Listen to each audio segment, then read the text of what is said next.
Why, hello there.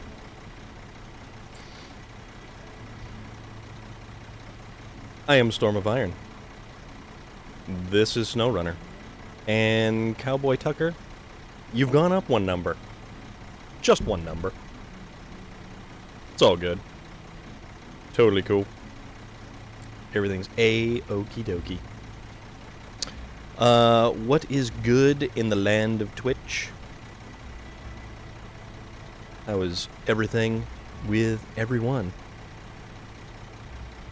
We're back in Canadaville, Canada land, Canadatopia, land of the delightful maple syrup, and the bacon that is Canadian. Mooses and Mounties. We are in the, we are in that place called the Flooded Foothills of Yukon, Canada, to which we will be continuing our contracts to attempt to get this gold mine up and running. So that's kind of the thing that we're shooting for here. And we need to obtain 3 more metal rolls. Let's find where they are, because I completely forget. That's where they have to go. So the rolled steel factory is all the way over here. But it doesn't exactly tell me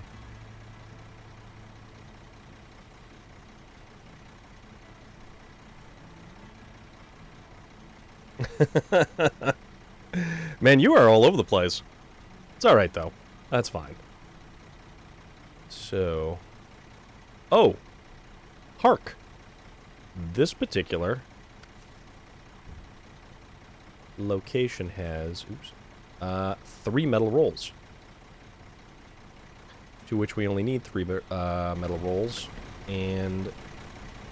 actually, conveniently enough, this truck has room for... This truck has room for 3 cargo slots.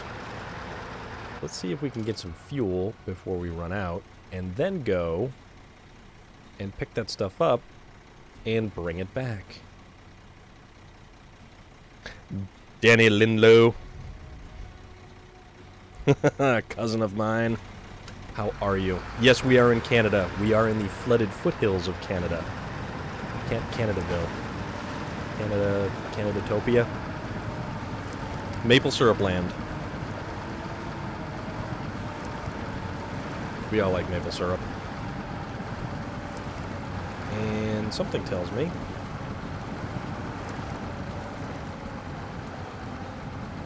I apparently am not really going to make this. Perhaps. Oh, well, no. Maybe it was just hung up on a rock. We'll make this somehow. Yeah, all the maple syrup, all the bacon. And I would certainly hope that everybody likes regular bacon over Canadian bacon, because that whole thing is just ridiculous. Oh, yeah, see? There we are. We're hung up on rocks. That's what we got here. This is the wrong truck to be hung up on rocks with. And I probably chose a rather terrible route to go through here. Although, let's see if we can actually make it to the fuel station.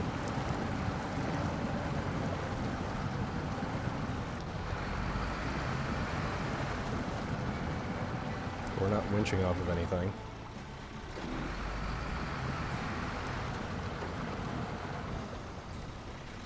Okay.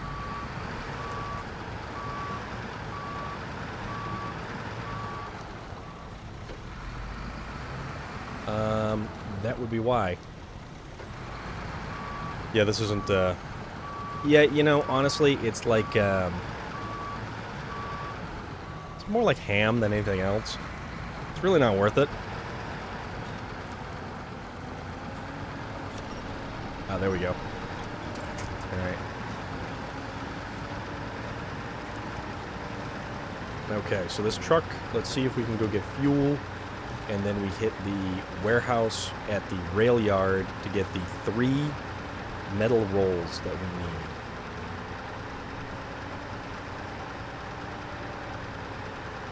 need. We'll see if we can get See if we can get this done. And we will have some variation of truck darts for later. I was going to try to hop on yesterday, but I just got home way too late. And it was... yeah, I still had setup time to do. Truck darts was not a thing. Because believe it or not, truck darts takes an awful long time to set up. So it might be a little bit on the, you know, fast and loose kind of side of things, but there will still be truck darts. And yeah, we changed things up a little bit again. I spent way too much time trying to set things up, and they didn't exactly come out how I had wanted them to set up.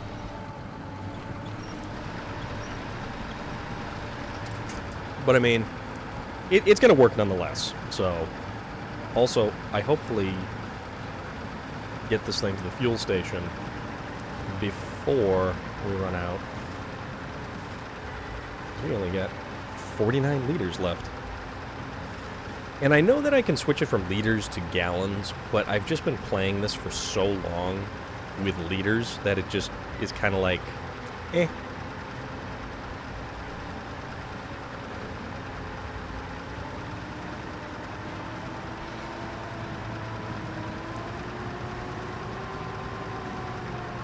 I do like this truck, though. It is a pretty cool truck. 10 wheels, 2 steerable front axles, which, I mean, I believe is like a fairly amazing feat of technology in and of itself. But then again, that's me. Simple things. Conveyor belt section 3. You're going to cut it close with the fuel, I believe. Probably not going to make it, but, you know, we can always try.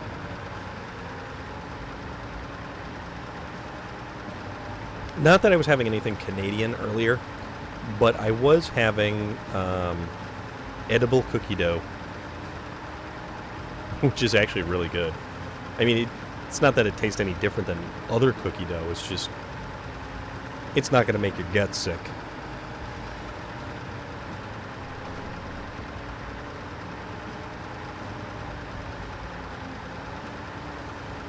It's pretty darn good, though.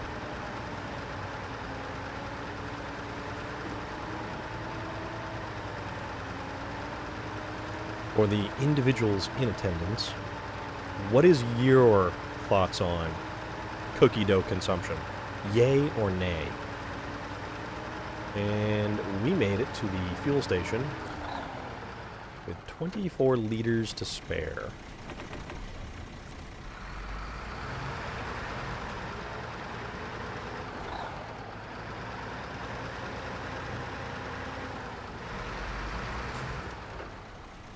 Oops. Wow, this thing's got all kinds of lights. All sorts of work lights and stuff all over the thing. I like it. How many people do I use? Or how many trucks do I use? We're gonna have to get all the way through this muck.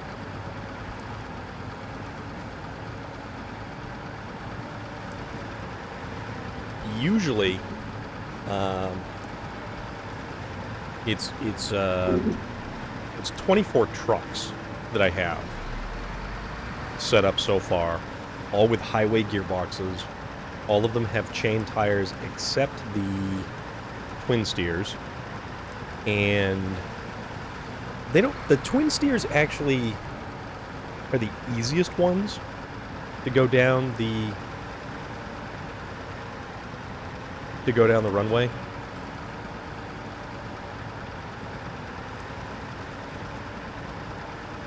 Oh, it's just me, man. It's all me. This whole thing It's all my doing, all my creation. VT Outlaw 802. How is your Tuesday treating you? Also, side note, if you haven't been outside, well, I mean, your region may vary, but it's actually really nice outside right now. It's like 65 degrees outside. I drove home with the windows open because that was the way to do things. Oh, you planted the seed, good sir. And it was a fine idea that we watered and watched grow.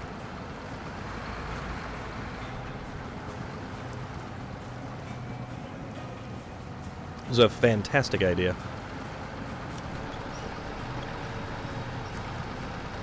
Because vehicular destruction,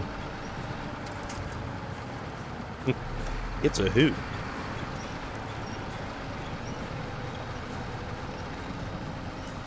Man, this thing does not want to go through here very well.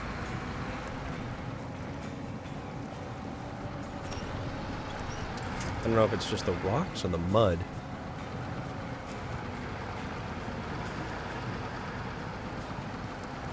We're gonna need to fill up on fuel by the next time we go by the fuel station.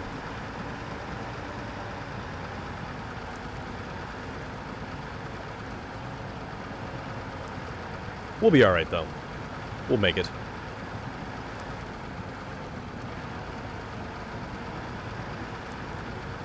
Anybody big on VR games?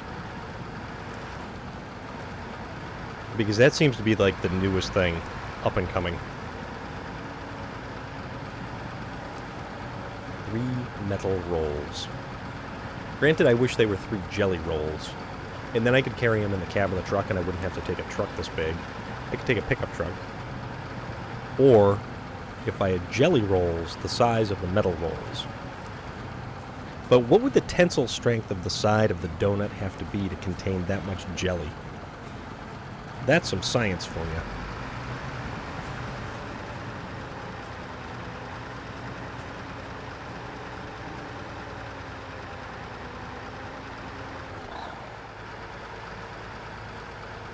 Okay. Get us those jelly rolls, shall we?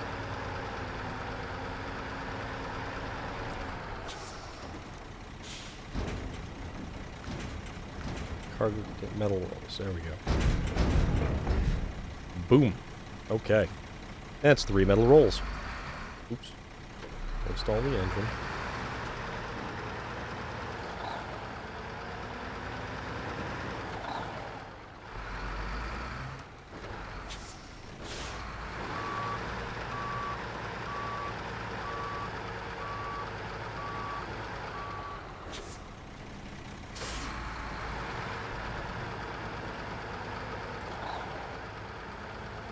I wonder if the additional weight will actually gain traction on this thing.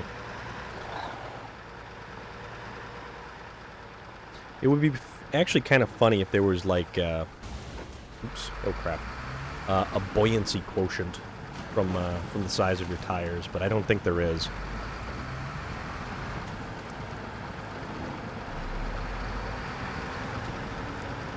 I do like this truck. It is a pretty cool truck.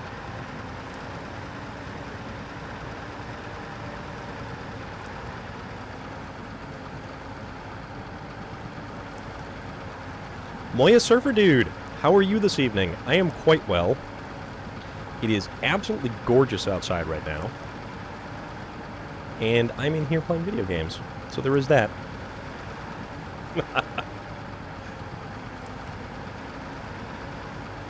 I'm okay with that, though. I don't really have anything to do outside anyways. Like, what am I going to do? Go for a walk? I mean, I could, realistically. There was actually kind of a nice bike trail. Or bike path, or rail trail. Rail trail that is turned into a bike path / walking trail. Not yet. The Camaro is actually still... I fired it up last week? It was about a week ago. I fired up the Camaro, and I let it run, get up to temperature. But I still feel like we need some more rain to make sure that the roads are all clear of any kind of salt residue.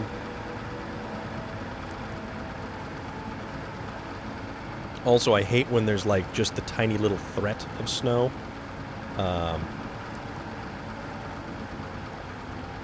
And then like the plow guys are out and they're dropping sand like you read about because it's the end of the season.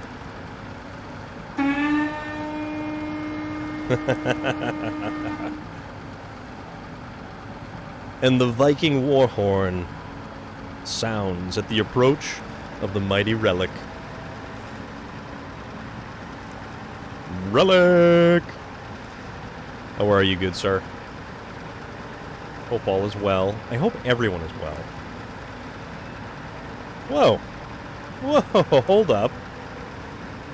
Okay, that's kind of weird.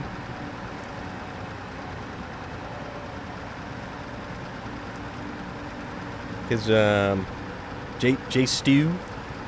J Stew?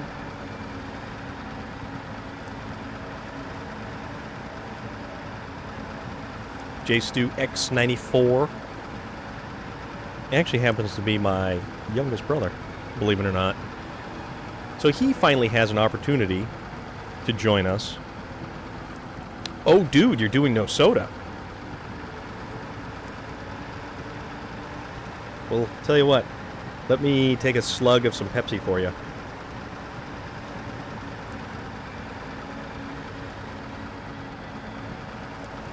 Sorry, had to.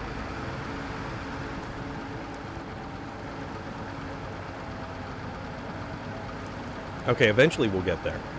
It's like, you know, the slow crawl with this truck is just ridiculous. There we go. You know, there was a while back that I had cut out soda completely. Yeah. Oops. Nope. Yeah, I stopped paying attention then almost. Yeah, happy Tuesday indeed. Yeah. Yeah, apparently my brother is watching from maybe work or something. Oh, you know what? That's what I want to do. I want to go the other way to get fuel in here.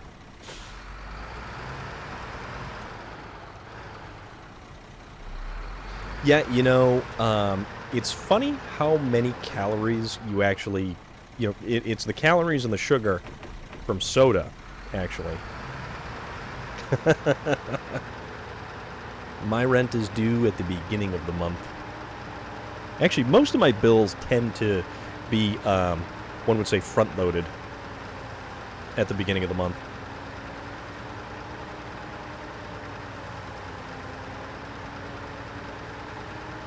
But yes, actually, if you are on the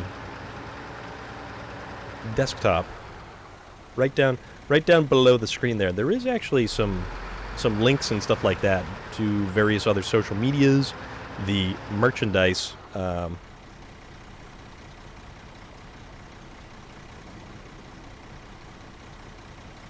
Merchandise there, which actually, I finally got a chance to check out the coffee mug with the Storm of Iron logo on it. And I gotta tell you, it's pretty damn awesome. Not gonna lie. Alright. Let's see if we can't get this stuff over here. I'm actually waiting for some stuff to show up. I have a t-shirt coming in. I have a couple of stickers so I can actually show you guys what all that stuff looks like. Because it actually looks pretty damn cool. Like, way cooler than I actually would have imagined it would end up looking, oddly enough.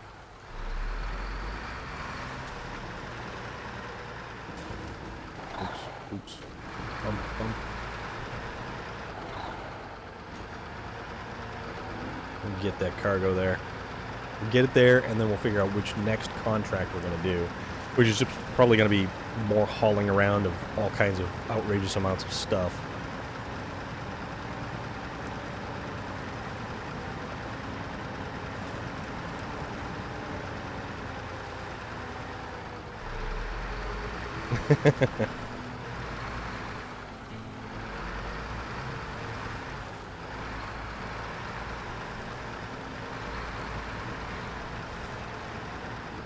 Yeah, I think really once the good weather gets to be in full swing again, I'm going to make the attempt to get outside more often.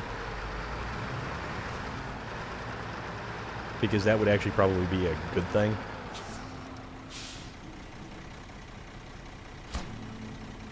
Okay, let us complete this. All right. Gold mining started, conveyor belt section 3.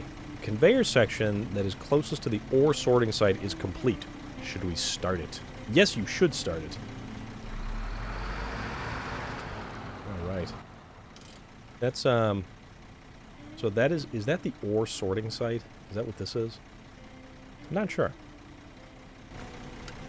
All right, so let's recover the truck back to the garage. Yeah, a weight bench would be kind of a cool thing. But now, let's figure out, under Gold Horse Mining, what are we doing next? Deliver to unloading. Okay, so that's in Big Salmon Peak. Oh, those are the factories. Okay. Sawmill stuff. So the... Oh, God.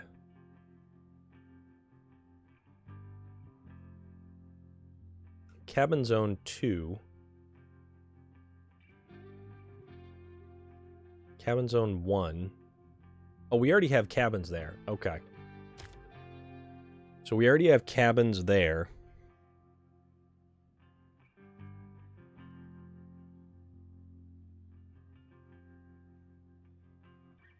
That's pretty cool. It, you know, it takes quite a bit, so let's see.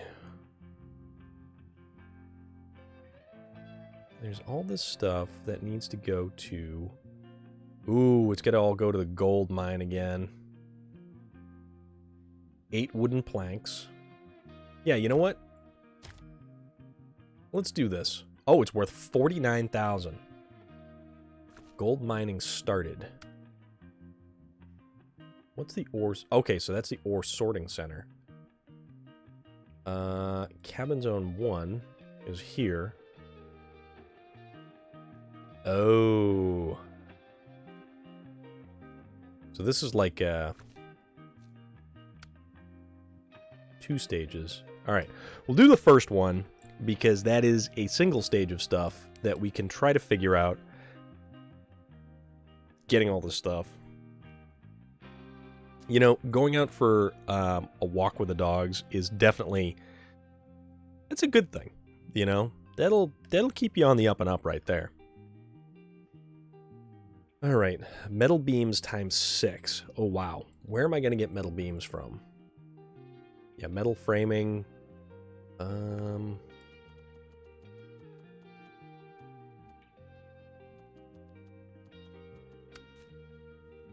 log station here only has 2 wooden planks. Okay, that's no good. The log station here has 4 wooden planks, and I need 8. Oy.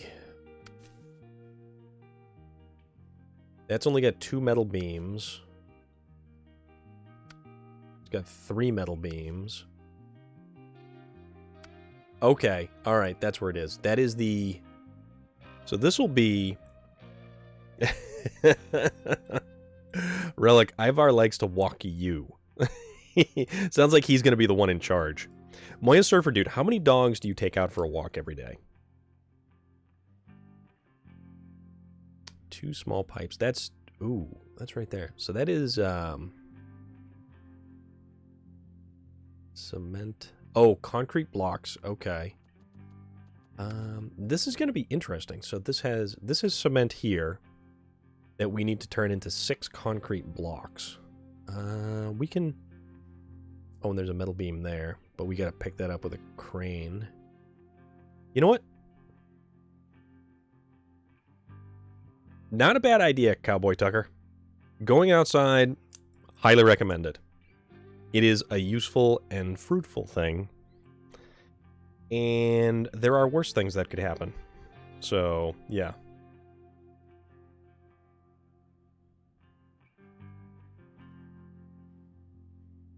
Alright. Two golden retrievers must give you a run for the money.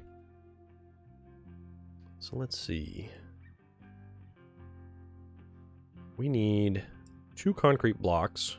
So 6 concrete blocks. So we need... So we can get the cement from here, bring it to a concrete plant. So let's do like a 4-slot trailer and see where that goes. I would actually look forward to that, Moya Surfer Dude. That's fantastic. So let's use something that has a low saddle. There's all my Skittles. my Skittle con loaves, all of different colors.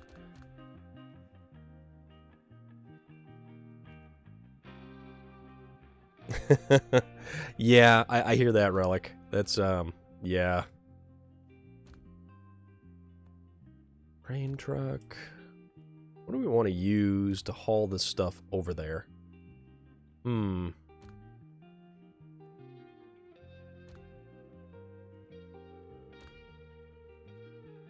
gonna throw a saddle on it to be able to...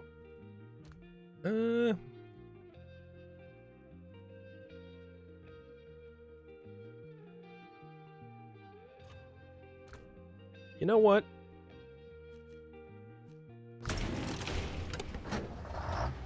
Let's use this bad boy. Oh, dude, I have so many vehicles. I have this thing where I want to have at least one of every vehicle. Just because. So I don't have to constantly buy a vehicle, build a vehicle. Even if I don't use that vehicle, I want to have at least one of that vehicle. So all of my money, and probably if I sold all of my trucks, I would have, well, before I started doing truck darts, there was like 3 million. So if I sold all my trucks for truck darts, that would get me close to 3 million. So I probably have another million and a half tied up in other trucks. So...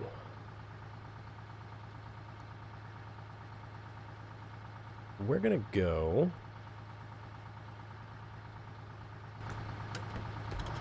We're gonna go work some concrete magic. I'm gonna take this guy, get a trailer, get some cement, and then make some concrete blocks, just because it seems like the thing to do. Oh, I need a saddle low as required. Maintenance trailer, service trailer. Gooseneck semi. Wide flatbed. I don't know why you'd want a wide flatbed. Yeah, see, I would never be able to get this thing in and turned around, because that would be a nightmare. Step deck. Step deck semi. 5 slot.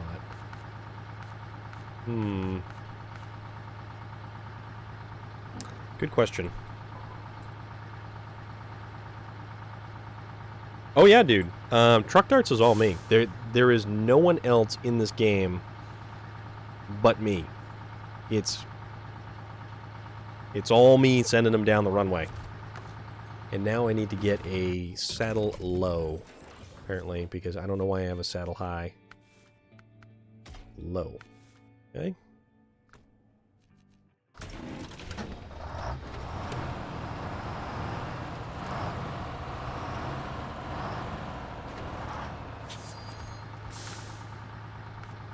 Tell you what, flatbed semi. You know what? Why don't we... Let's take... Oh, wait a minute. Do we have issues with this one?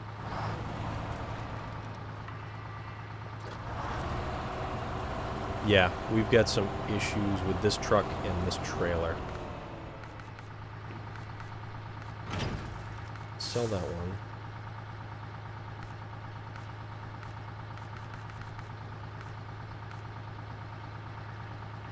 Gonna be the same deal with that. You know what? Oh.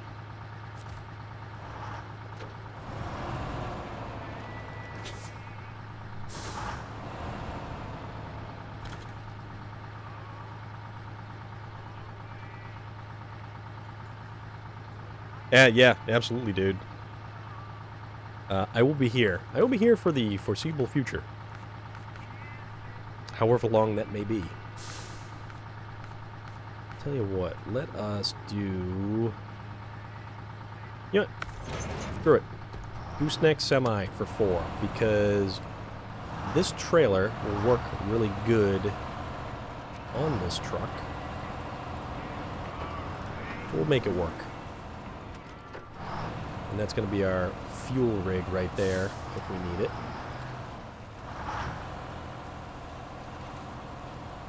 This thing is capable as a mountain goat. It's actually really a solid truck.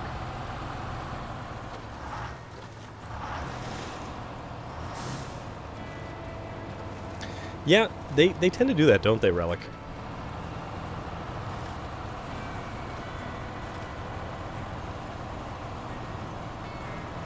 There's a lot of motorcycles out today.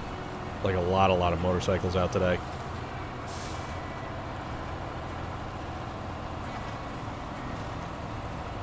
And it's the perfect weather for it. There was actually a lot of cars out the other day as well when the weather got warm over the weekend.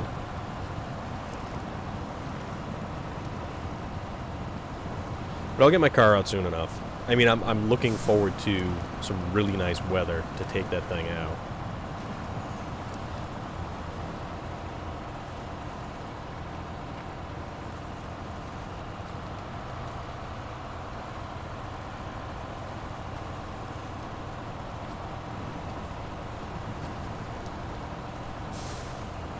But I wait until there's been a lot of rain and the roads are nice and clean.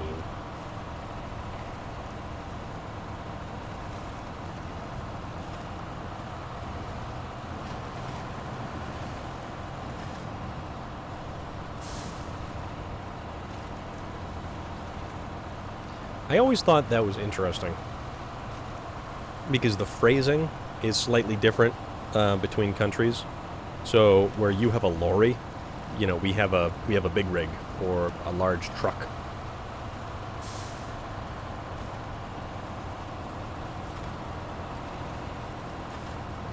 And where you've got a boot and a bonnet, we've got a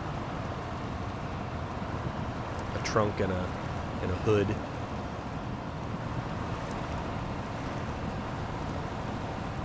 William Sterling, how are you this evening? How is everything? I hope you are well.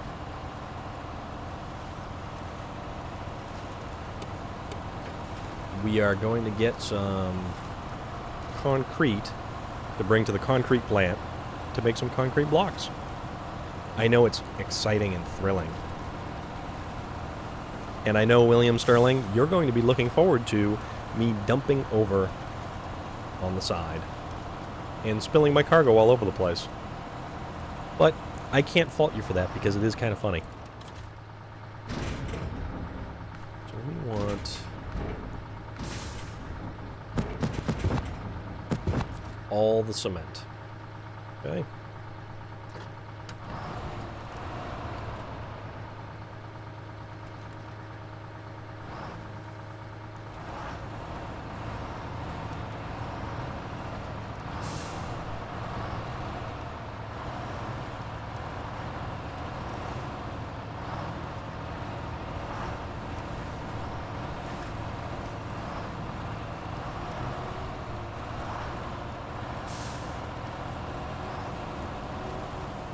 Successfully turned it around. There we go.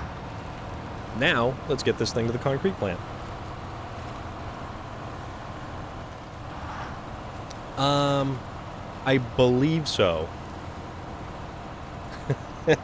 All you guys like watching me just dump over.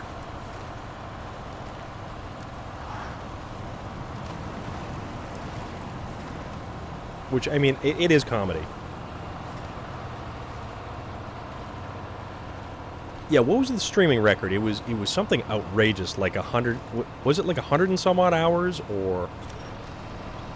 Also, apparently, this truck does not want to pull this cargo up this hill, or it's stuck on something.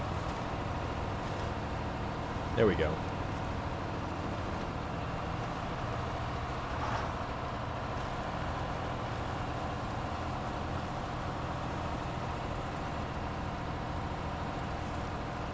Oops. Sorry, I get distracted by pictures of dogs. And those are two fantastic looking dogs, Moya Surfer Dude.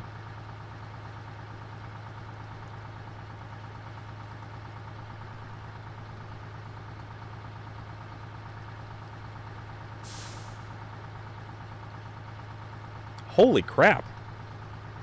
That is incredible.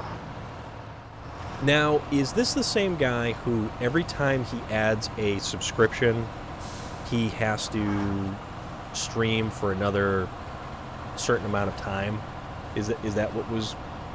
Is that the same dude I'm thinking of? Because I remember reading something about that. Like, there was this one guy, and for every follow or subscription he got, he had to stream for more time.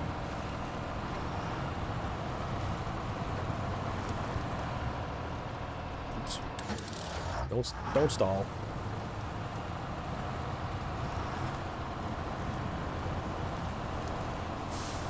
That is unbelievable, though. And to be able to raise that much money for charity. I know we're not really like a charity stream here or anything like that, and those individuals in our community who are far better equipped at raising money for charity.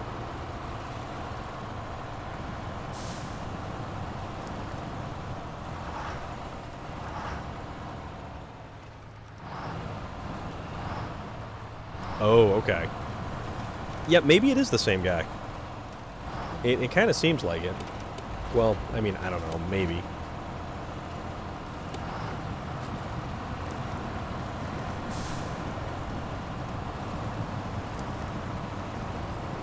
That is an unbelievable amount of time to stream for.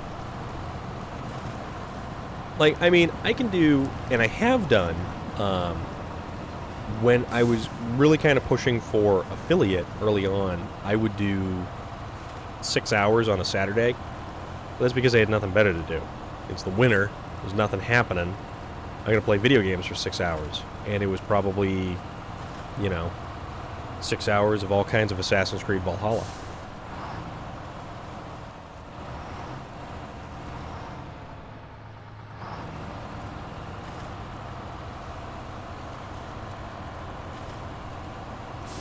Oh, man.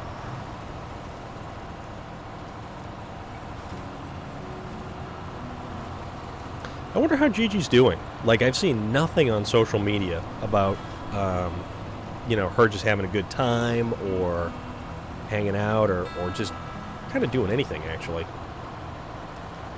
Which I think would honestly mean that she's having a fantastic time. Or at least I certainly hope that she's having a fantastic time.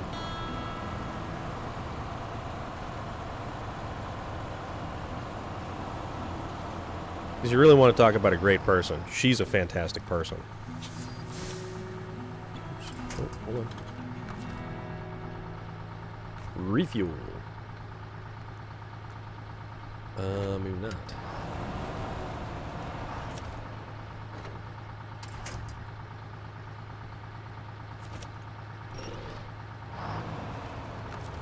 Alright, we'll fire up the truck that way.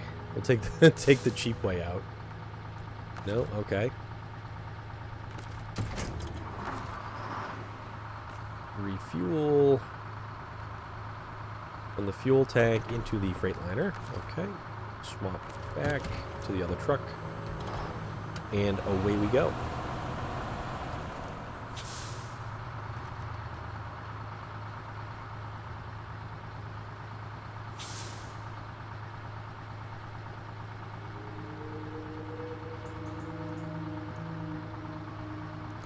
That would certainly be something. That's for sure. I mean, that's a big thing to really try for, though. That's a hell of a thing to try for. Although, who's the other guy who tried to sleep, and if you donated to his channel, it would play some kind of sound, and it would try to wake him up? I remember that was also something. And he raised an obnoxious amount of money simply by just trying to sleep on stream.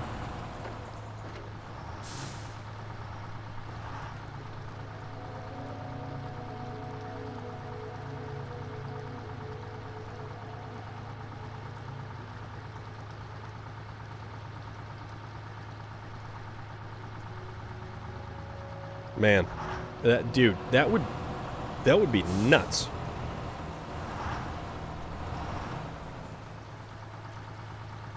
Rebecca and Miracle, hello. How are you? How's everything going?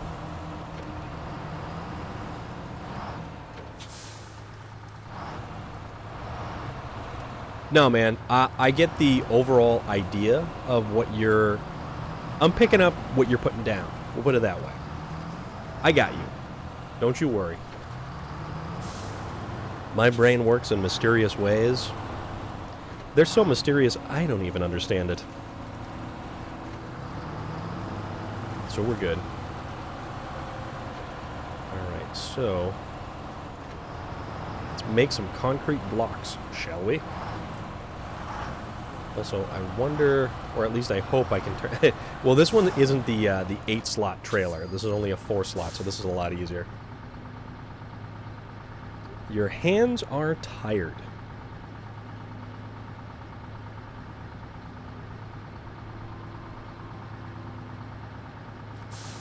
I hope you're doing well, though. Alright, what are we doing? We are... unloading. Okay, so 4 cement unloaded, and then we make concrete blocks, which... okay, so it's 1 concrete block per 1... okay. Okay. Yeah, I kind of figured. I caught that. It's all good, though. Yeah, William Sterling, man. You know, it's totally cool, dude. I got you. Tell you what, we're gonna go back to the garage. We're gonna get the truck storage. And how about we get a truck kind of capable. Let's go. You know, we had some pretty good luck with the Freightliner. So let's send the Freightliner out again.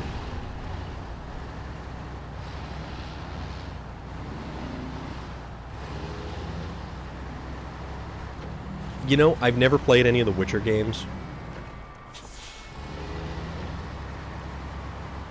So tell you what, let us go. We'll take this truck. This will hold 4 slots of cargo if we use a smaller trailer, which might actually not be a bad idea. Actually, hold on a second. Does that other one require concrete blocks as well? Let's plan ahead. Okay, that one takes concrete blocks as well. So, tell you what, let's get a trailer. Let's make some more concrete blocks. You sawed out a rib cage.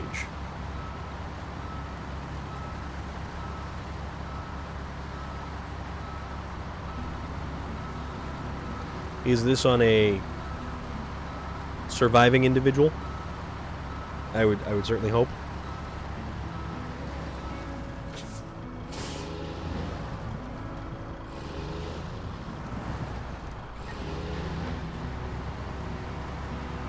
Yeah, how do you stop nerve pain? Like, I have no idea how that works. Other than, like, you know, Ooh.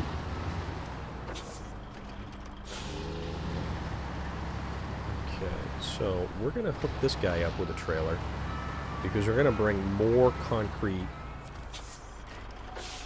over there. We'll use the sideboard. This actually isn't a bad truck. It's a very underused truck, I kind of feel.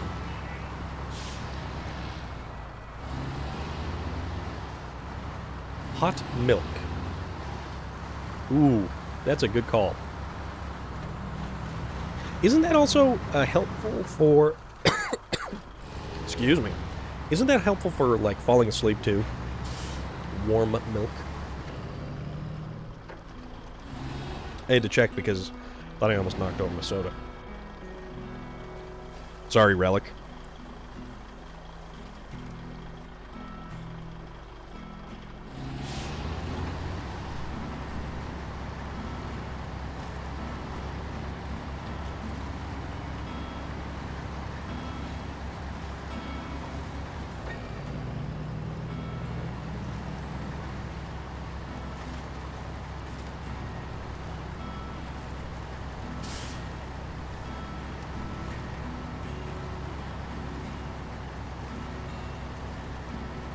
Oh, that's right. Okay. That was a typo there. I'm sorry, Moya Surfer Dude, for misunderstanding that. But, yeah, no, I can see how that would work. Yeah. I was never a super big milk fan. Oh, crap.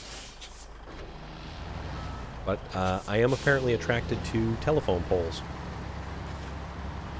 Consistently.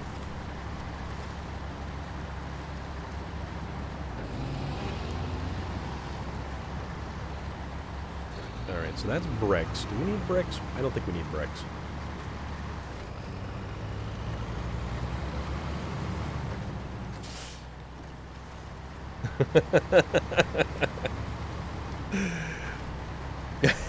Relic, you are so right. He's doing good, though. Waylon's doing really good.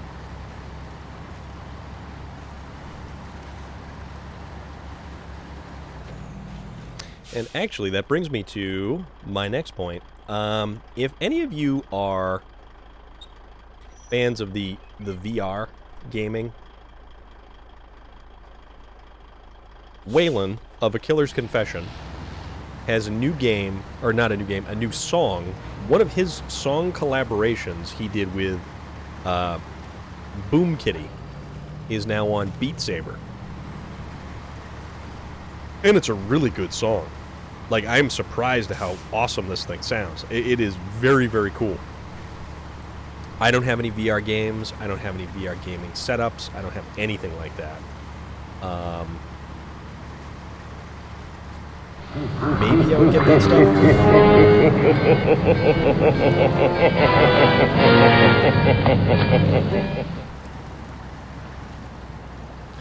So kind of Predator laughing like that.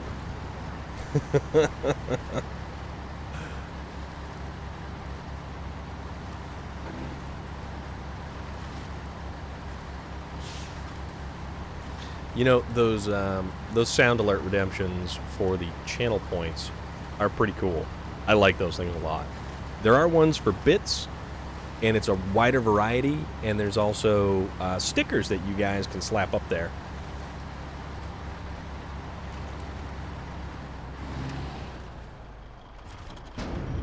But, like, quitting soda, though, man, that's kind of a...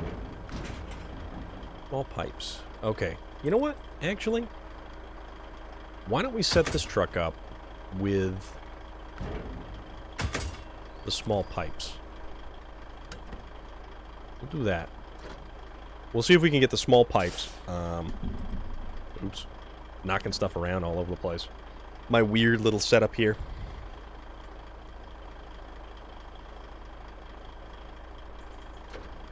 Waylon also going on tour next month.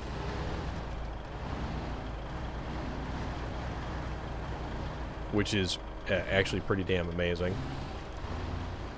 Oh, of course. We're either going to flip us over or do something stupid here. Nope, nope, nope, nope, nope, nope. Of course not. Alright. A little bit more. Come on. There we go. And then drag the trailer around. Perfect. Ha! William Sterling. We didn't dump that thing over. Actually, the really cool thing is...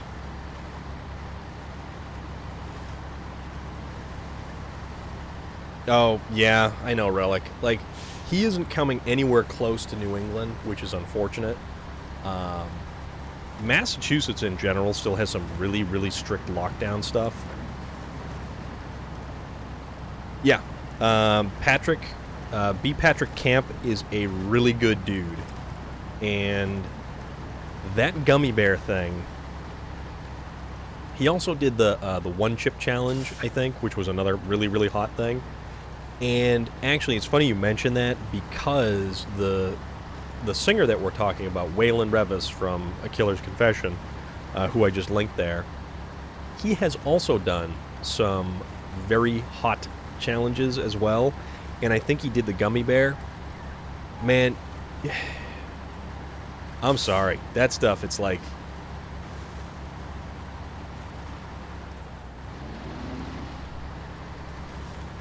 That, what was it, 9 million Scoville was, I believe, the gummy bear's rating for heat. Rolling on the river. Creedence Clearwater Revival.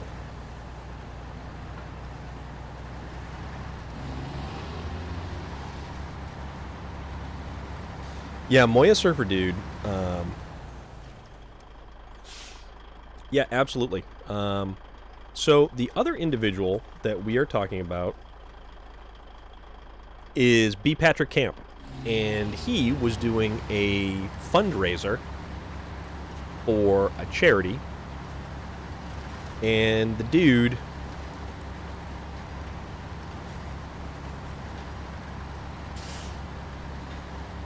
raised some serious money for charity, and it is to be commended. And if he wants to punish his insides by consuming a 9 million Scoville gummy bear, I ain't gonna stop him. I'm certainly not gonna. I'm not gonna follow suit. I don't know if we would ever do like a. I don't know if we would ever do a fundraising thing here. I mean, there are certainly plenty of charities that I would love to contribute to, but I mean, we're just kind of here. We're just kind of doing our thing.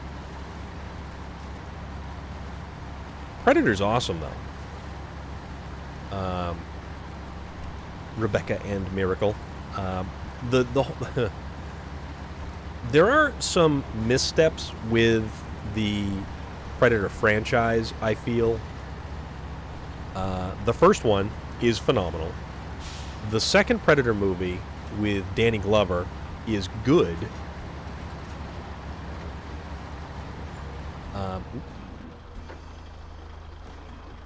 Move that up. The second Predator movie with Danny Glover is good. What do you need, Cowboy Tucker? Then you've got, what was it, Predators versus Aliens? Or no, Alien versus Predator, which was that was just I don't know, man. That wasn't very good. But it had Lance Hendrickson as... Oh, the comics, yeah. Well, the comics really flesh out a ton more about, what is it, their civilization, what they do, their motivations. No, we want to refuel. We don't want to.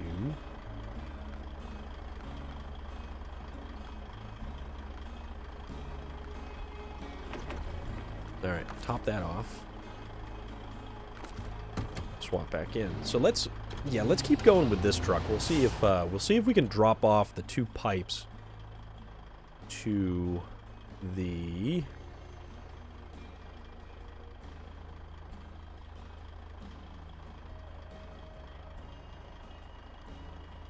Oh, we went up this way the last time, I think. So yeah, let's see if we can't cross over here. Because I think it was here that we crossed over and then went up. Oh, we did go up this way. That is true. But let's make some progress. You're fit like a Fitbit? Alien versus... Oh, you need Patrick's Twitch. Okay. There you go, Cowboy Tucker. That is, You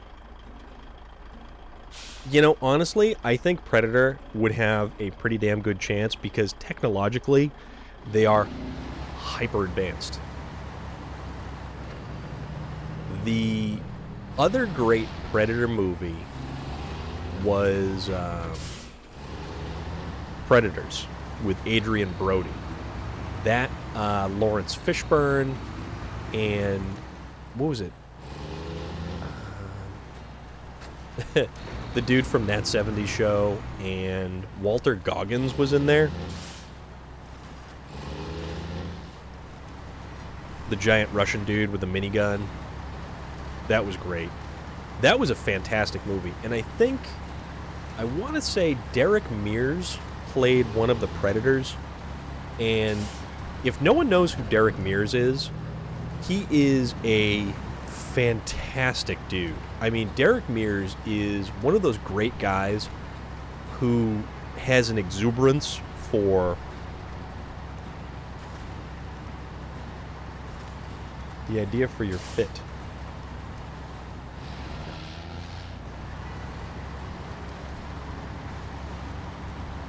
But Derek Mears is one of those guys who is just like, he's a super friendly dude.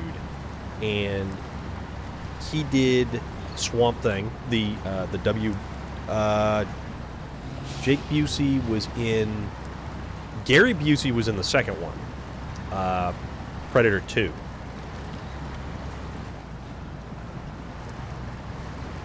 He was one of the head government guys.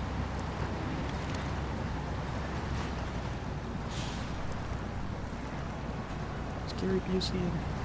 No, Jake Busey was in The Frighteners. I know that much.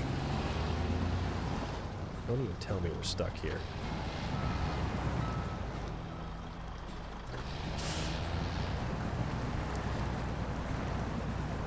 So I was hauling some cargo in Alaska, and it was 2 large sections of pipe.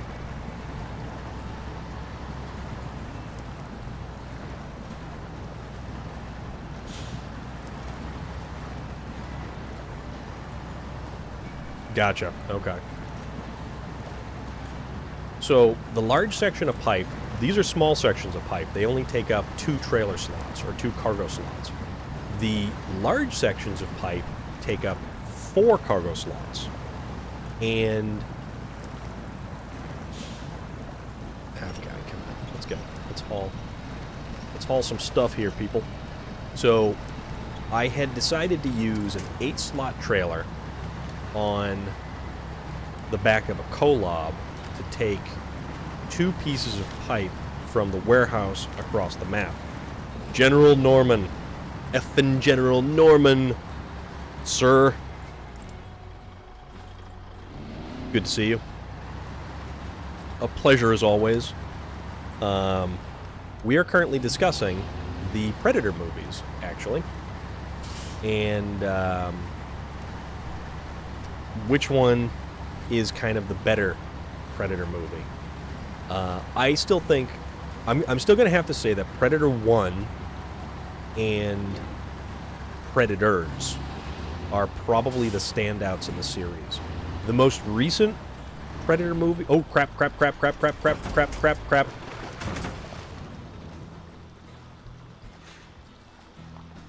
You're welcome, William Sterling. You're welcome.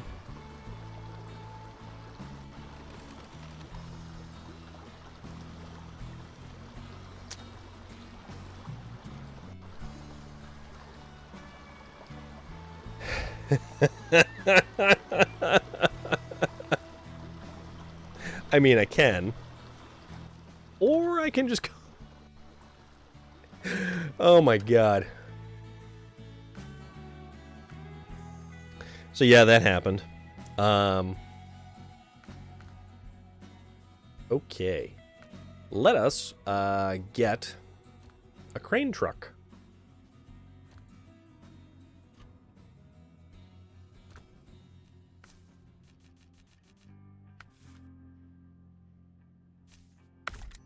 Get this bad boy.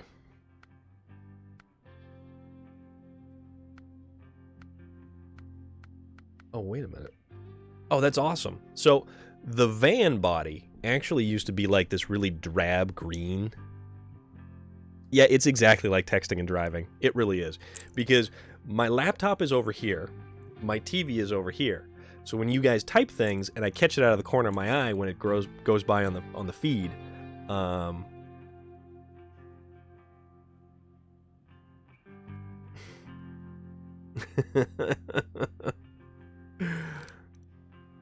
Are you working on your crafting, if you will? All right, so we're gonna do this guy. Let's see if this guy can fix my mess.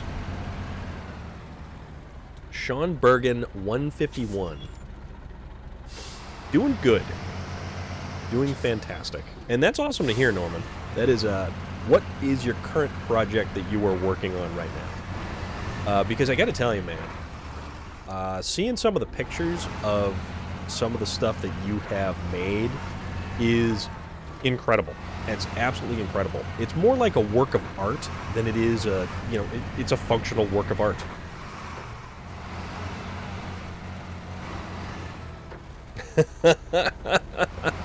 Jesse the Body Ventura. Goddamn sexual Tyrannosaurus.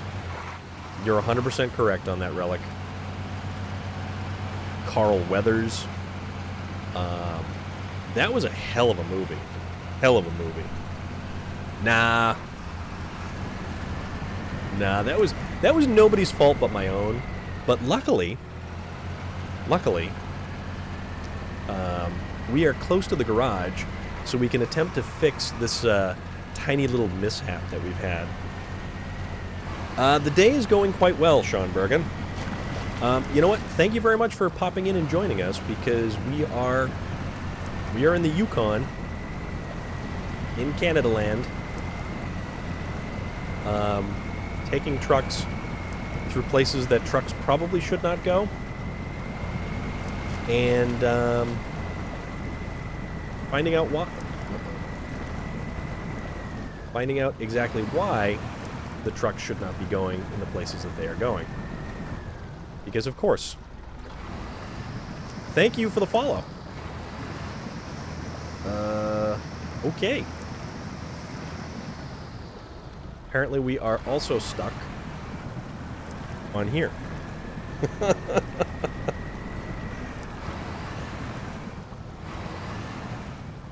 Okay, so let's see if we can't do something creative like this.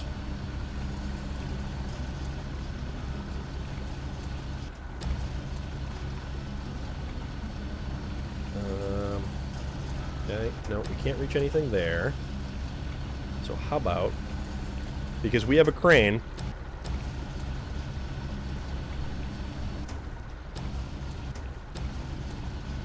alright, we're going to use this crane, kind of give ourselves a little bit of a, I'm going to put some tension on the crane here. No real good place to hook it onto. Of course it's going to slide up. Figures.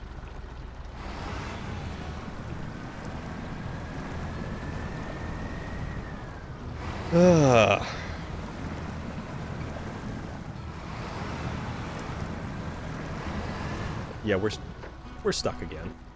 So tell you what, we'll go back to the garage and we'll get something else. This game is absolutely unique. This game is brilliant.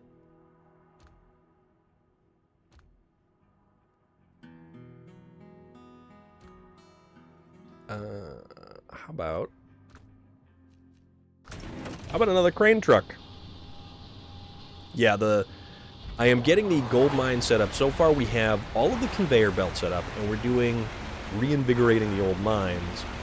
So we were in the process of hauling small pipes across a bridge, and as General Norman put it, we were texting and driving. So I was looking here, not looking here, and kind of slipped off at the unfortunate last possible moment, and sunk into the drink. And then our recovery truck is having issues. Well, it's well, that's why there's a tutorial. The tutorial will show you everything that you need to know about this game. It's great because it's very mellow, it's very low-key, and honestly, you really get this whole Zen vibe out of this game. It's just, it gets to a point where it's like, you know what? I can do this. You just cruise along, you have a good time, the music is fun, it adds to the whole feeling of the game, the background of it. Alright, so now let's pull this thing off of the rocks and change trucks. Restore the... Oop, no, don't activate the anchors, thank you very much. Restore the crane first. Oh yeah, turn off the parking...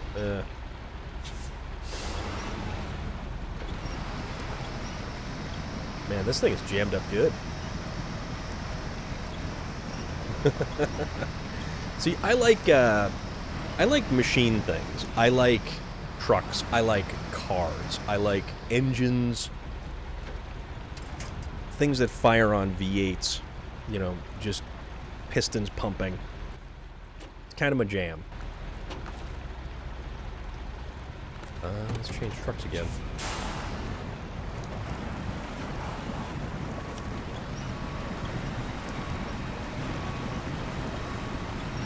Alright, so... yeah.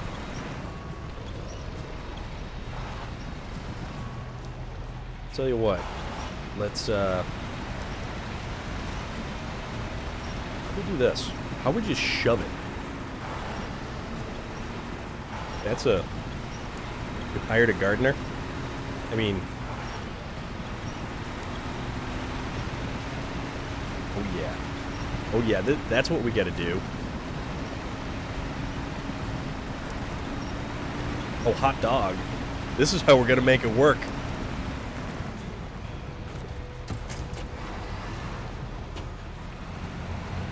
See? There we go. It's all about brute forcing the hell out of stuff. When in doubt, just shove it.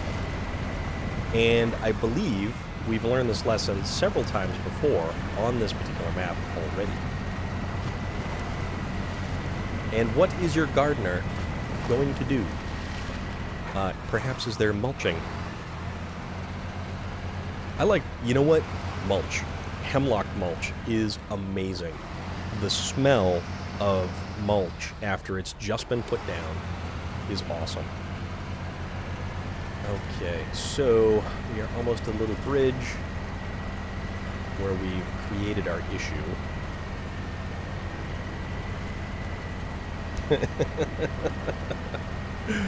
Oh boy.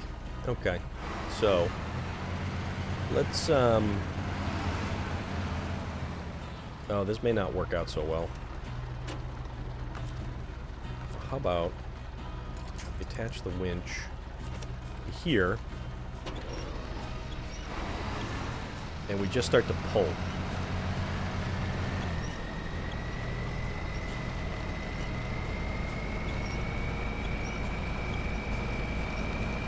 You know what? Sorry, William Sterling. That was a little bit easier recovery than I thought it was going to be. And I know that you like when I am in a significant pickle.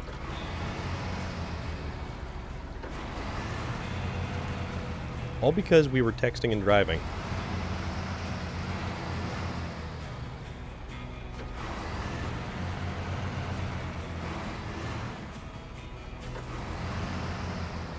Do you have a particular garden design in mind, or... Oh, you know what? The damn outrigger keeps catching this thing. Let's kind of get out of the way of the truck. We'll pull the truck forward.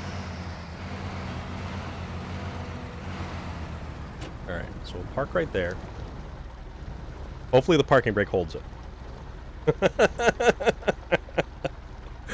Alright, change trucks to that truck.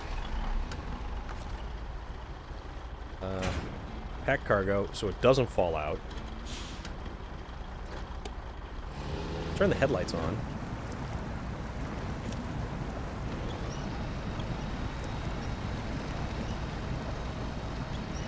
Alright, let's pull.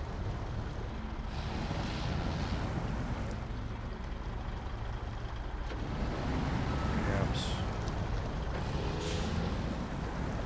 pull this way. Yeah. And then that'll kind of shove that stuff up there. And we'll do that. And then we'll try to drive right up here.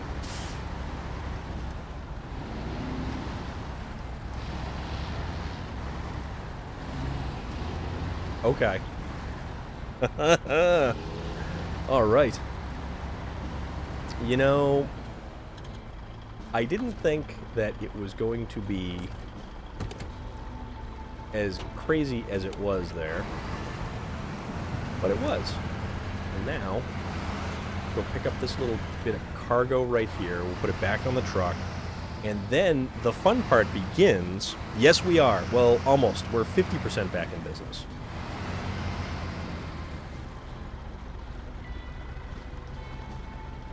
So, activate the anchors, fire up the crane,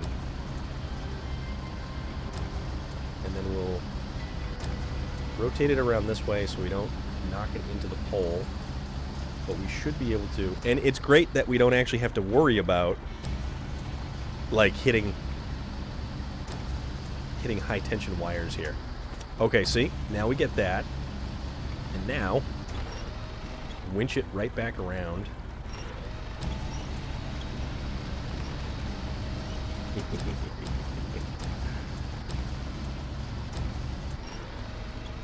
Alright. Lift, lift, lift, lift, lift. Thank you very much.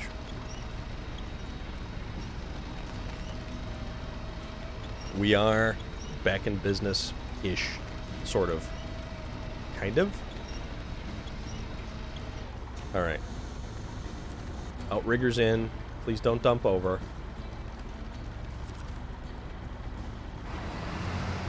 Nope. Forward, forward, forward, forward.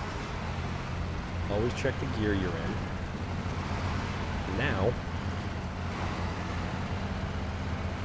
as this pipe is swinging all over the place. Alright, so. Crane, outriggers.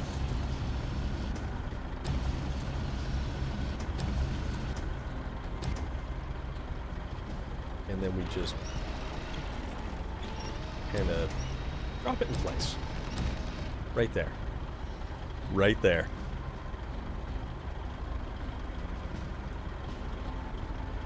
So those are channel point redemptions. The raid guide is if you have a suggestion for an individual that you want us to raid at the end of the stream, we'll do that. And the Viking chant is it's an audio clip from the movie, or not the movie, the television show Vikings, which I am ever so fond of.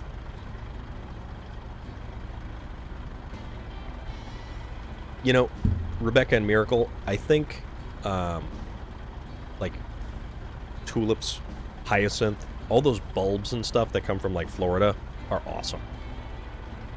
Alright, so exit that. Change truck.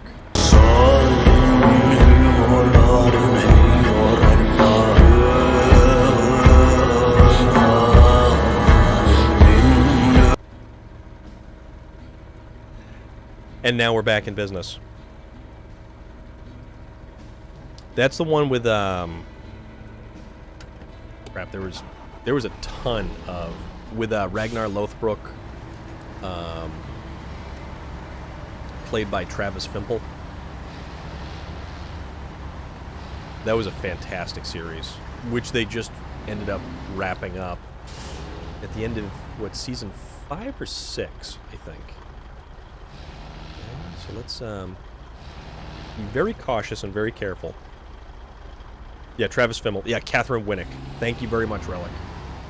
Relic, you are my go-to right there with that. That is super appreciated. Because I'm sitting here attempting to not fall in the drink again. Thank you, William Sterling.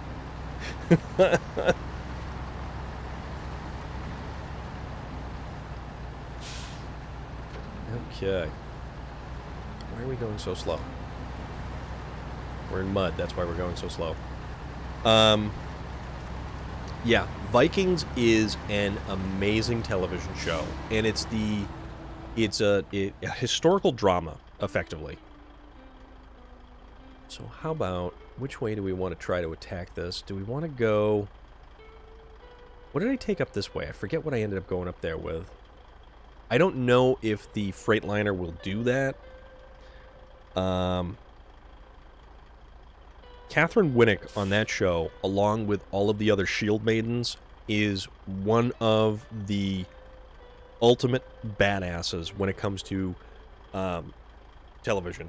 Honestly, just the way that they portray women in a Norse society, because to be a Viking is a profession. So they were traders, farmers, smiths, all kinds of stuff. But when they went a Viking, yeah, Lagertha was incredible. And the other one there, the daughter of the showrunner, what's her name? You know which one I'm talking about. So I don't know if we can actually follow this along here and then loop up and in, or what the hell the easiest way to get up this is. But you know what? Let's just go for it. Again.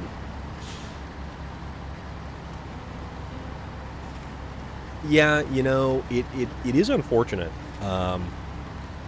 It is really unfortunate that with every start, there has to be an end. And eventually, unless you're the Simpsons, everything will come to an end. And it is unfortunate at that.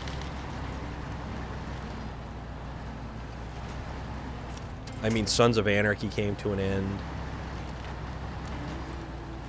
The X-Files came to an end.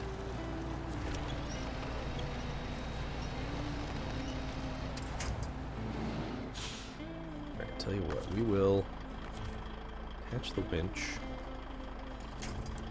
to...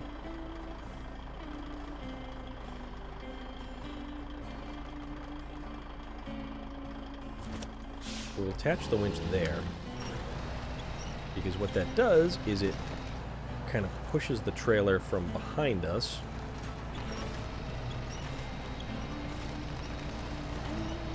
And as we're hung up on rocks here,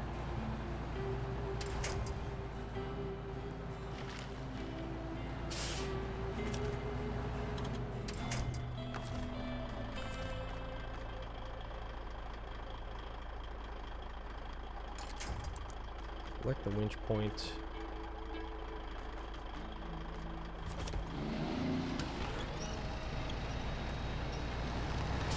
There we go. There we go. We're just hung up on little rocks and stuff. I want to say I took the Kolob up here? Torvi. Yep. Torvi. Ah, crap.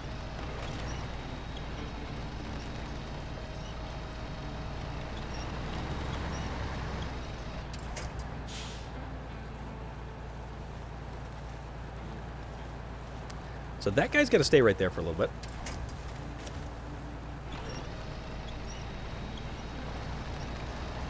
We'll come back for that. We'll come back for that. I should have got a sideboard bed.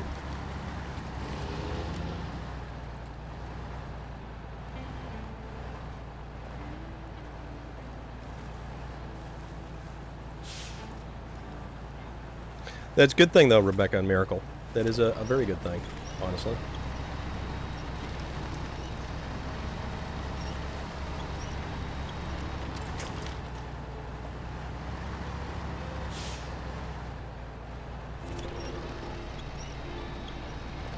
The world is a weird place, and we certainly have to... We have to try.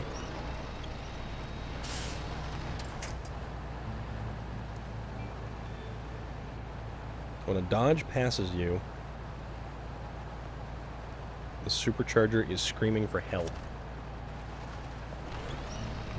Well, that's okay. We're using a Freightliner, which may not have been the best of ideas right now.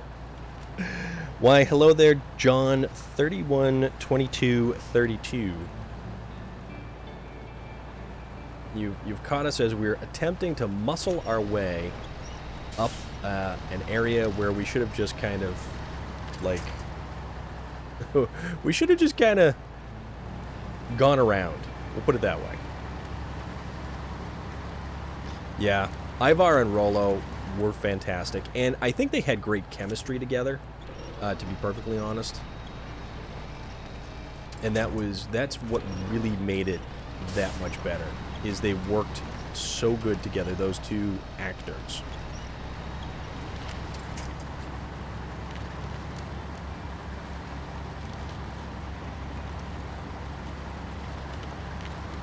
So, we lost 50% of our cargo, attempting to get it up the hill, and now we're at the top by the gold mine. So that happened. John, thank you very much for the follow, man. Really appreciate that. We are playing our wonderful SnowRunner. We are getting stuck. We are losing cargo. We are having all manner of unfortunate things happening to us. Cowboy Tucker, I do not use mods because I just kind of... I want to be able to just, you know, not worry about something glitching or not working. Oh, we need the 5319. That's what we need. It's just... It's a lot easier to not use mods. Alright, now, let's see if we can get this thing up there to recover the pipe, especially given that the outriggers hang out by a mile, which is one thing that the Russian cranes don't do well with, but the American trucks actually do really good with the outriggers actually tucking into the body. But I think if I can at least recover the pipe, I might be able to take it around a different way. Recover the pipe. Yeah, you're right, Relic. I will agree with you there completely. Clive Owen, and he did a series. I think it was for, I don't know if it was for the History Channel or if it was for Netflix, but it was about all kinds of stuff. From the show. Alright, this is where it's going to get interesting. Mode. Because now that we have something attached to the crane, we can't use our winch, which is a crying shame. We're going to take this, and then we're just going to sandwich it down on the roof of the truck.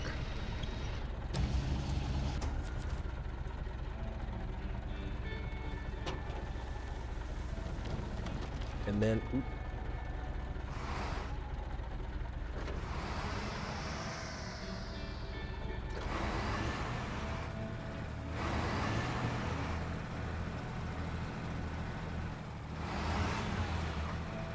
Yeah, see.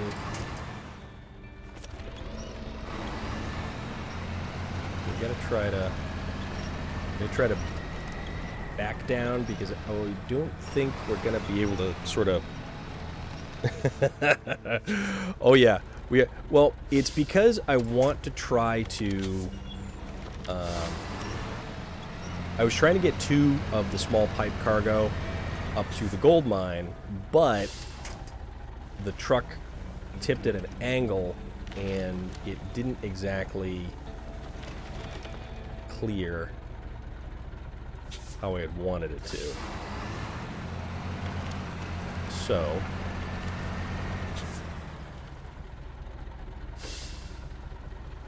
we're going to back down the hill. Maybe kind of. We're going to kind of back down the hill.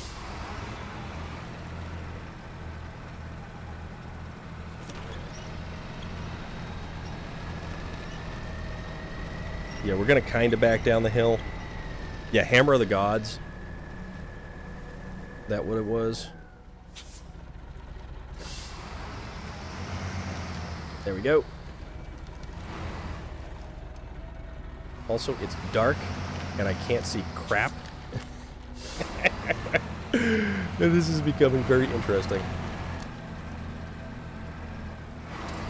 Oh, yeah, we got to release the winch on the tree that was tethering us. Okay. So you know what I can do? I can actually get another truck out here, and I could put this on the back of the other truck. And, you know, be intelligent about it. If I can at least get to a point where I can just... Oh, come on, you stupid little branch. Alright, there we go. Now we're in a spot where we can see things. Okay. So, what I technically could do, actually, now that I'm almost out of fuel... I've only got 50 liters left, and I'm not going to bring a fuel truck over here.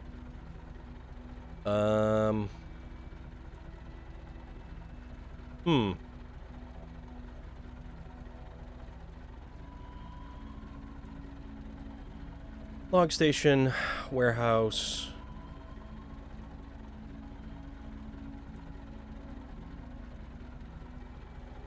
Trailer store. Trying to think of the easiest way to do this. Probably.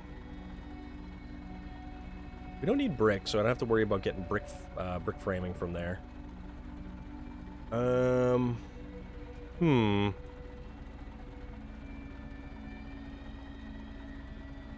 How about we...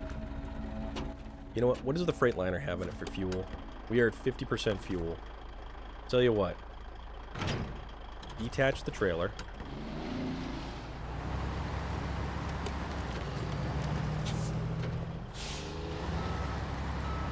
Let's get funky again. So how about we...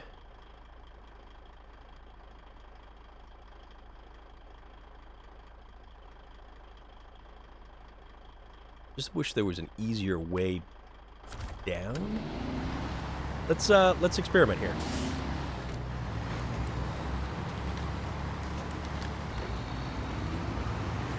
Let's do this.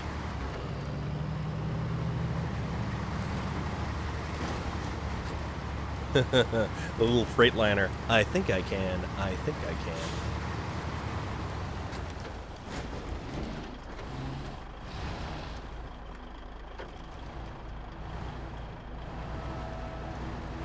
Oh yeah, this is like a drop off right here.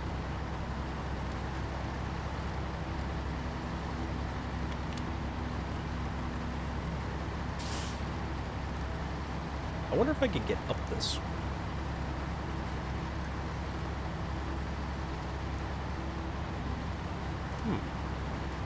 So far, so good. Oh, okay. That's cool. You know, I didn't catch that. I did, however, watch the What was the newest Robin Hood to hit the... Oh, the one with... No, I watched the Robin Hood with Russell Crowe. That was a long time ago. That was a really long time ago.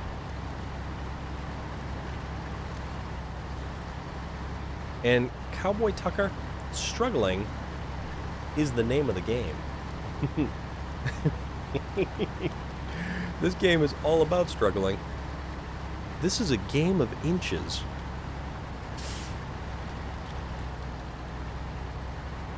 And we're all about it. We're here for it. We're gonna have fun doing it.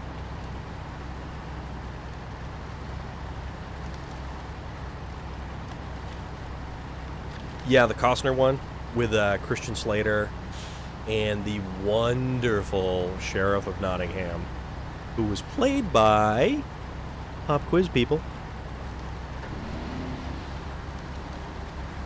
You know, I might just try to go back up there again. I'm gonna try to climb that. It might be kind of crazy, but I'm gonna try to climb that. Okay. Change trucks to the Azov. Train mode. Put your outriggers out.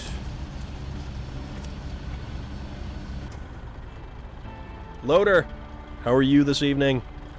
We are talking about Robin Hood.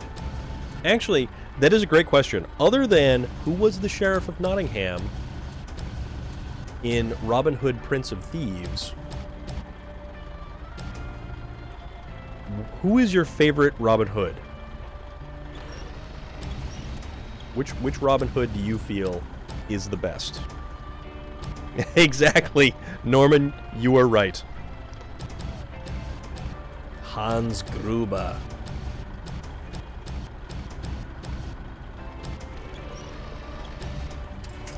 Attach. Alright, exit. Swap trucks.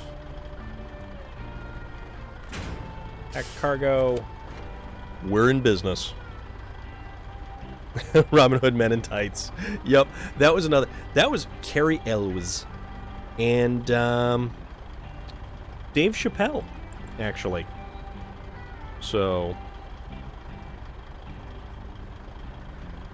correct. Moya Surfer Dude, you are 100% correct. The amazing and incredible Alan Rickman, whose role in Galaxy Quest was phenomenal. Yes, Blinken. Oh, Blinken. Alright, so let's get to climbing this hill here. And let's see if we can actually make it up this hill, because I have no idea if we're going to be able to.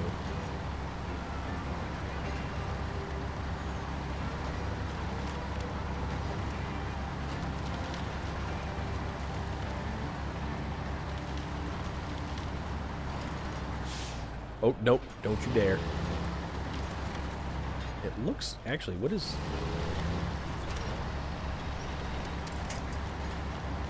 Doesn't look like there's a path over here. Loader, was this game giving you a little bit too much of an issue, or are you just taking a break for sanity's sake? No, it was very cool. This game is full of beautiful scenery and incredible vistas. All right, actually, totally did that. That was a lot easier going up that way than the other way. So I think I found... Yeah, oh, it's such a great game. Such a great game. Kevin Costner was a pretty good Robin Hood, though. Mary Elizabeth Masters Antonio as the Maid Marian. Okay. So we have successfully delivered 2. Quantity 1, 2, small pipe. Ooh. That was something. Well, yeah. And they made fun of it in Men in Tights. Unlike other Robin Hoods, I can speak with an English accent. Oh, that's great. So you know what? Actually, how about we take this trailer and we will go deliver it to the trailer store, and we will see what else the trailer store has, or that warehouse has for us to pick up for stuff. Man, the metal beams are going to be a nightmare to get out here.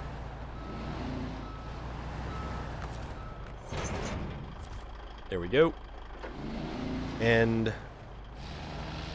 oh, you know what? Men in Tights is actually really fun. It's a fun movie. And it is worth the price of admission.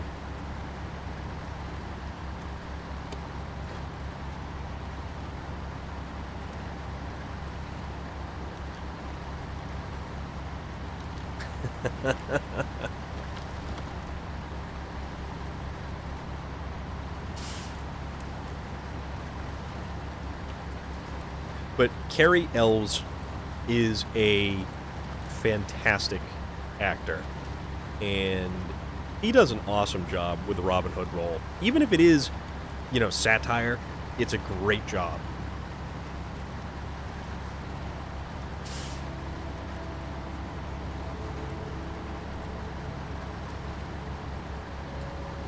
So as I'm slowly cruising along this rock-strewn vista with these beautiful mountains in the background, I mean, you can't tell me right now that this doesn't look incredible, that this doesn't look just gorgeous. The sun shining off of the fiberglass hood of the Freightliner, the snow-capped peaks in the background, the tall pine trees, the rocks, everything. Like, this game is a beautiful game.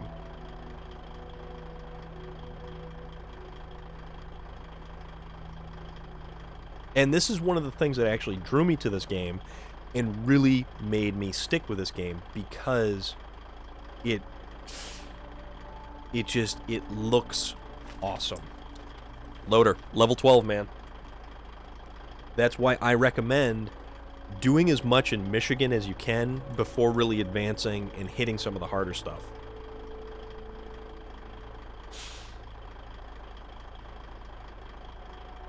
It makes it easier.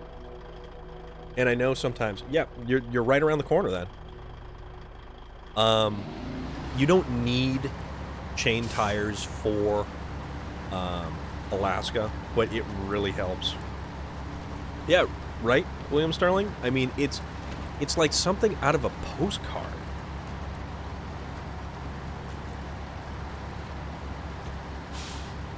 It is absolutely like something out of a postcard.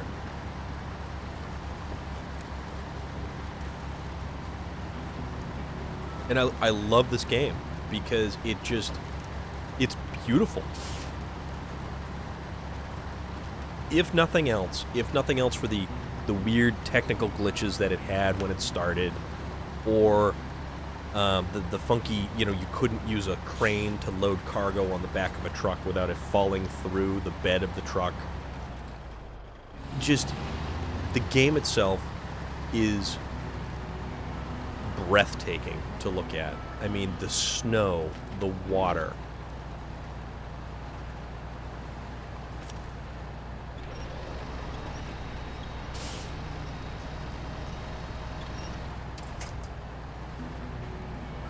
Granted, other games like, say, Red Dead Redemption 2, or what we were previously playing a couple weeks back, Assassin's Creed Valhalla, those are big open world style games. But yeah, I mean, we're kicking up snow. We have snow stuck in the cleats of the tires. The dusting of snow that's gently falling all around us. The way that the sun reflects off the snow.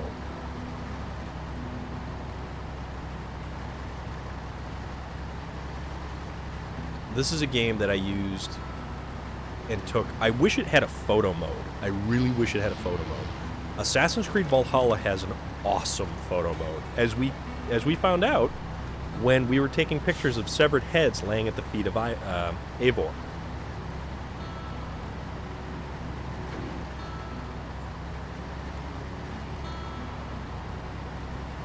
Cruising along in our Freightliner.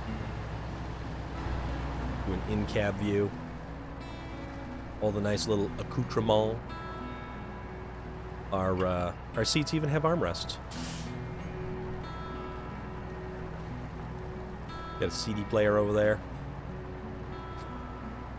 The guitar. I love the background. Actually, can we... Hold on. Audio.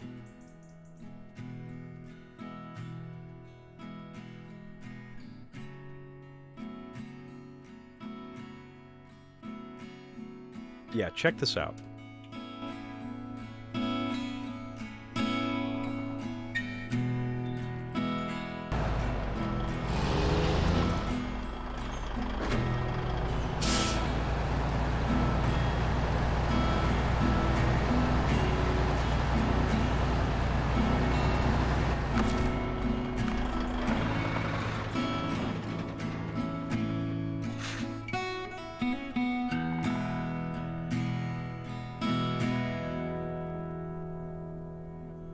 The music in this is great.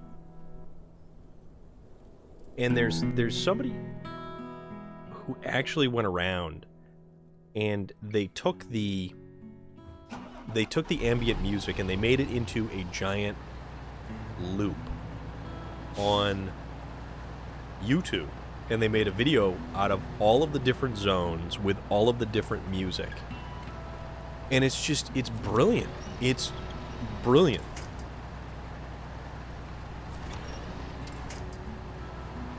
And for a game to be a really great game, you need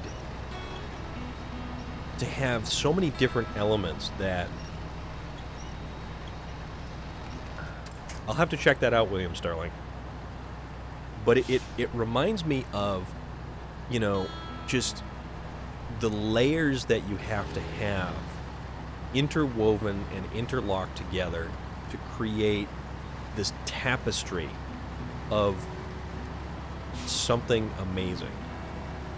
Would this game be the same if it wasn't as beautiful to look at, or it didn't have the ambient music playing in the background? Rebecca and Miracle, be good, be safe, take care of yourself. We'll be around. Pop in anytime.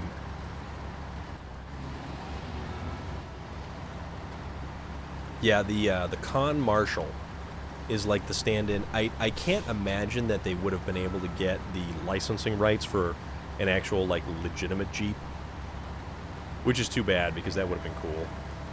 But they managed to get some licensing rights to some really impressive vehicles.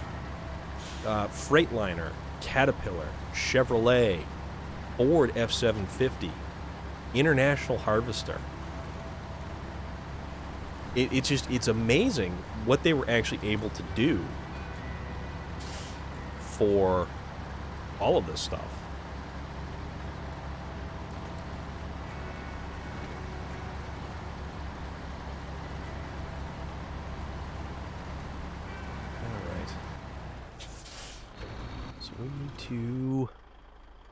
Alright, we're almost there. Can we get there on 47 liters of fuel? Hopefully we can, because I want to get a fuel trailer, refuel this thing. Did she have one tonight? I don't think... I wasn't aware that there was one tonight, but I could be wrong because I didn't hear anything.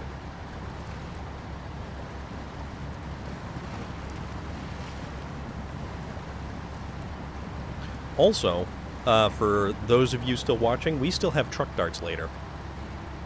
And I've got a little bit of a different idea to run through with truck darts, so it should be pretty fun. Or, well, we'll see if it works, basically.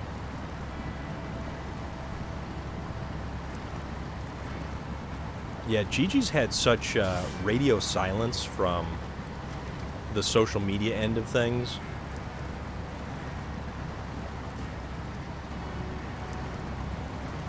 I mean, it's entirely possible.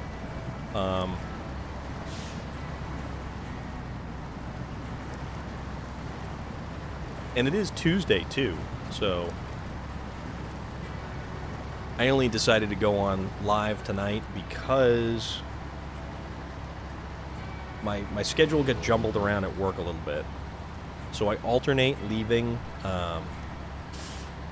work at either 4 or 5 o'clock.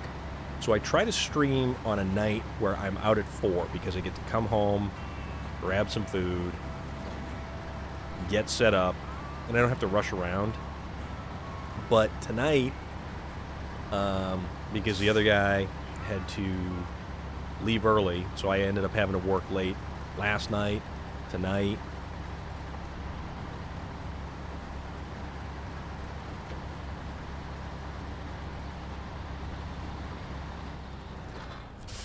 But it also works if I do like Tuesday and Thursday this week, because Waylon is streaming Wednesday and Friday.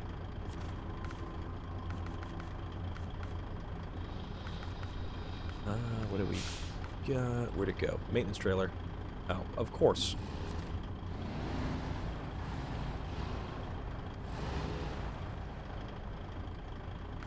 Trailer store. Show me the maintenance trailer, please. There we go.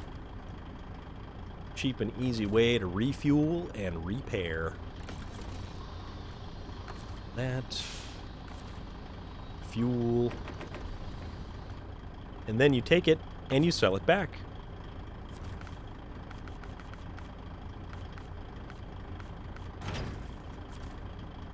Done and done.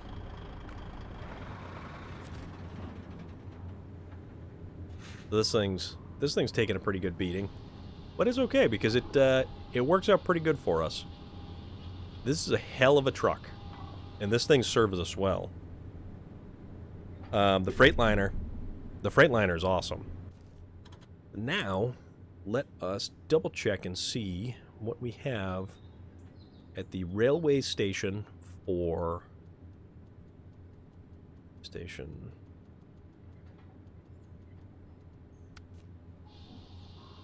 So we've got... Okay, there's 4 concrete blocks there. There's 2 metal beams there. Concrete blocks. We also need wooden planks.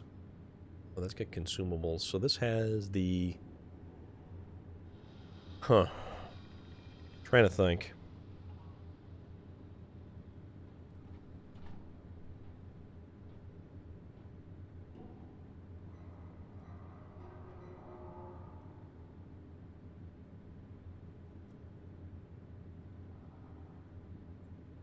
Well, I certainly hope it does work out, William Sterling, because once you start streaming, we are going to follow you.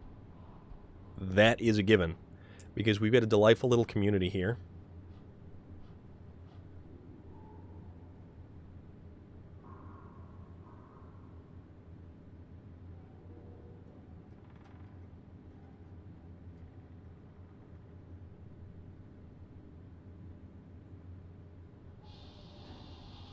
Because I certainly hope it works out for you, buddy.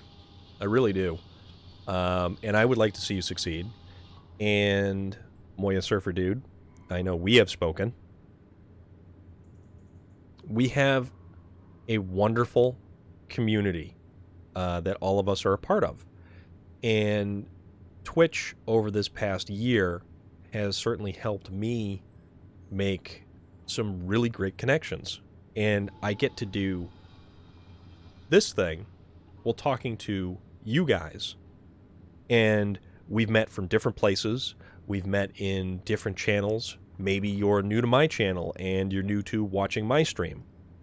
But That doesn't mean we can't use this as a jumping off point to follow other people's or go to some really cool places. And we're going to have a good time doing it. And then I think I'm going to... Actually, wait a minute. So if I have 4 concrete blocks over there, and then I have 6... You know what? I'm gonna load up 2 concrete blocks over here. And then I'm gonna take them over there so I can use the other 4 from the other place. No, I don't need the trailer store. I need the stuff store. I need to go to the stuff store, not the trailer store. But yeah, that's the great thing about Twitch and everything that's happened because of it. And it has been a really messed up past year. And all of our lives have been upset and thrown into turmoil. Some significantly more than others. I am grateful for every single one of you that I have met along the way. And our shared journey together. Oh, nope. Don't do that. Don't do the loading zone. Okay. 2 concrete blocks. That's what we're going to do. Yeah, it's... Exactly, Relic. Exactly.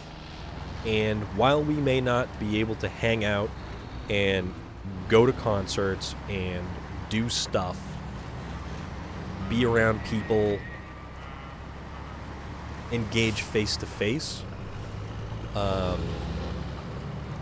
I certainly enjoy being able to do this and being able to do something stupid like playing SnowRunner and talking to all you amazing, incredible, fantastic people.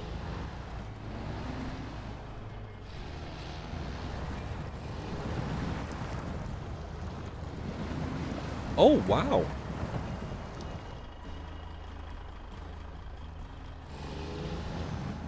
That is...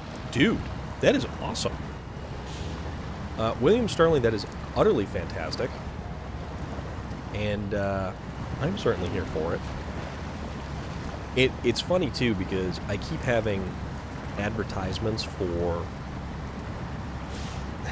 Tregilia. You know what I'm talking about. You absolutely know what I'm talking about. You are amazing. You and your shrimp and your snails, which are just... That whole thing. Your aquatic world that you have going there is fantastic. Not gonna lie.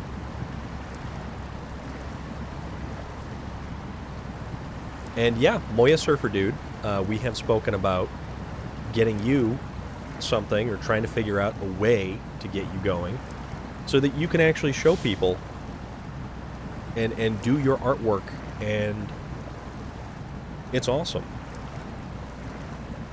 Yeah. William Sterling, yeah, right there with you. Living the snail-be life.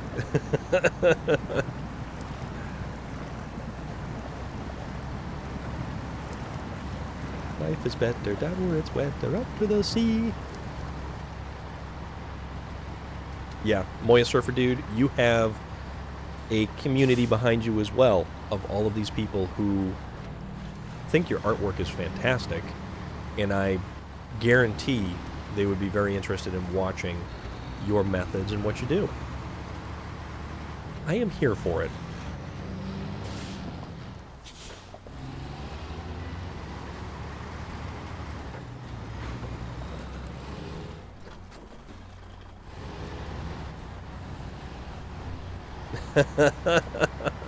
I have no idea, Relic. I have no idea. But I don't know if you were here earlier when I had mentioned that I ordered a bunch of merchandise. And when it shows up, I'll be able to show you guys... Oh, crap. Why are we not going forward? Okay. I will be able to show you guys what my Storm of Iron logo mug looks like. The wee little Stormies. Like Lucky Charms. There's a Stormy in me Lucky Charms. Mac the Punk would probably, like, throw up in his mouth if he heard me making an awful accent there. But yeah, I actually got to see the logo. Which way are we going? To the left. Oh yeah, okay, we gotta go to the left. Yeah, I get to see the logo printed out on a mug for the first time. And I have a couple of stickers ordered. I've got a t-shirt ordered, and I've got a mug. So I'll be able to show you guys. Like, if you order something, I will be able to show you, this is my stickers. This is my coffee mug. And they're the coffee mug, though. The white coffee mug with the black stencil logo that just says Storm of Iron right around it. It may be simple.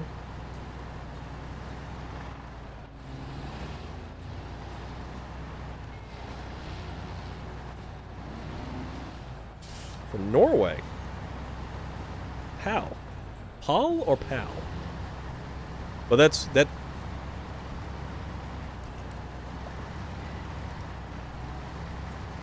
You know, it's funny, when we were playing Assassin's Creed Valhalla, we started in Norway. Thank you very much for popping in and saying hello. I totally appreciate it. A bad tattoo idea you had? But mostly, aren't they always? Well, no, I shouldn't say that because I've got a bunch of tattoos, so there is that.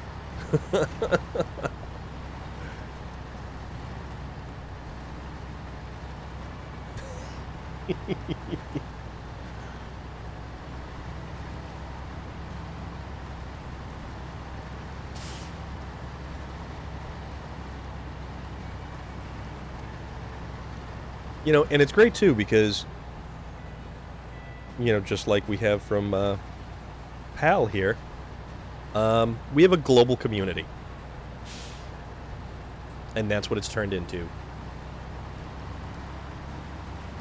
We've got people from all over the globe. And we hang out and we have a good time. Because it's all about having a good time. That is what this channel is here for. Silliness, tomfoolery, trucks dumping on their side, William Sterling, Viking adventures when we play Valhalla, which actually I'll add more to that in a moment because there was some news about that. You know, we're just here to have fun, hang out, talk. Oh yeah, never ever ever. I know you like when I drop that, William Sterling, because you out of everyone, you are the most vocal about wanting to see me just crash and burn and roll over on my side and like slide down a hill slowly. But it's okay, because sometimes that does happen. And it's just, it is a thing that might occur every now and again. But the unfortunate news about Assassin's Creed Valhalla is that they just did an update for the Spring Festival of Osatru, I think it's called. I'm not 100% sure. But with that, they totally broke the game.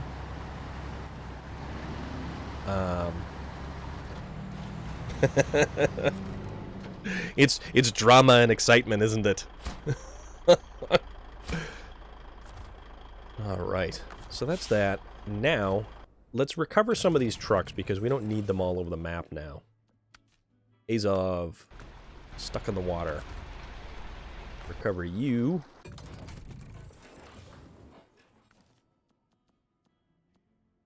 Azov, over here. Recover you. You almost got no fuel.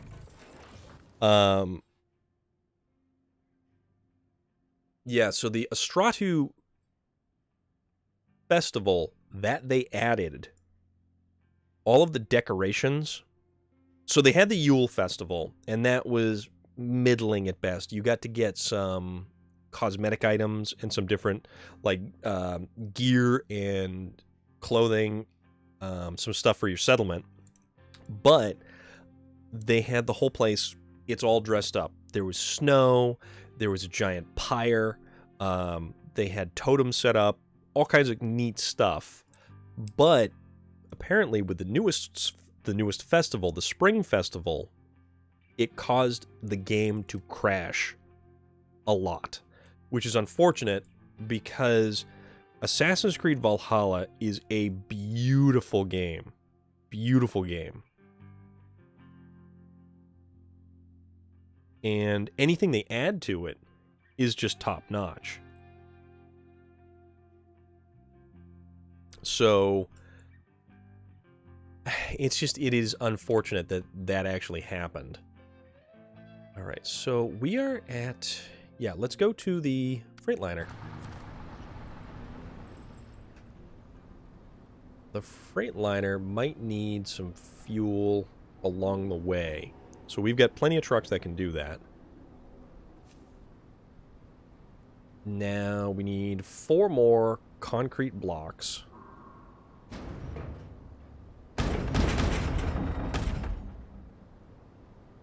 There we go. Let's fire this bad boy up and see if we can't... Oh, I don't know. Maybe turn around.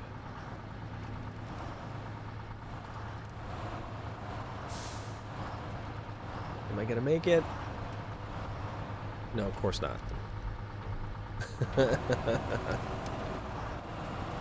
So that's why we're gonna just force the damn thing around. See what I said about forcing trailers and trucks and brute forcing things? This is how we do it. And this is how we make it work. So this will be the 4 other concrete blocks that we need to get to the gold mine. So we'll get there.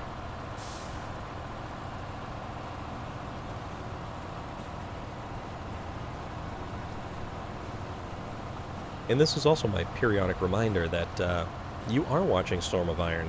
You are watching me play SnowRunner.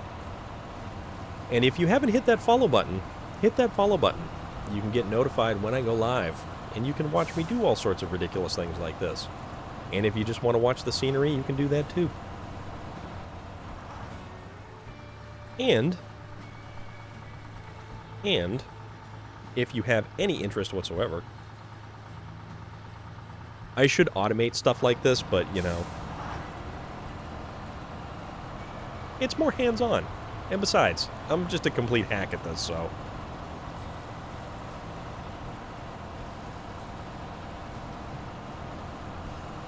we'll make it work somehow or another.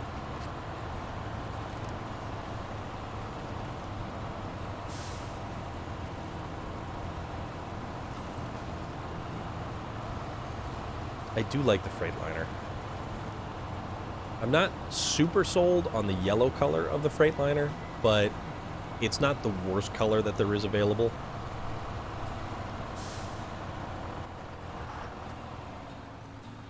Dude, what are you doing? Thank you again for J Stew, who, for some weird reason, continues to contribute money, which one can do, as we have links for that sort of thing too. You can, in fact, subscribe to the channel, which is awesome. And you get some neat, you know, badges and stuff, and I'm kind of working on some more stuff. We've got more badges in the works. But, much like one J Stew X94, if you have any interest, because anything like that goes back into the channel, it allows me to upgrade my tech, pay the subscription fees for all the stuff. And it's not required either.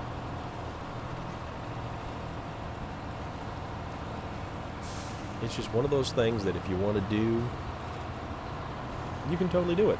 And if you don't have to. Just means I eat a bologna sandwich at the end of the week.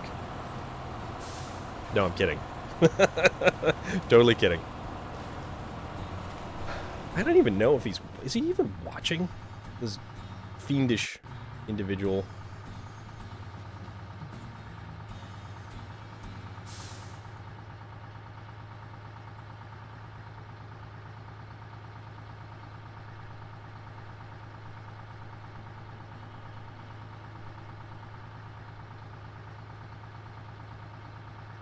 Trying to figure out. He's impossible.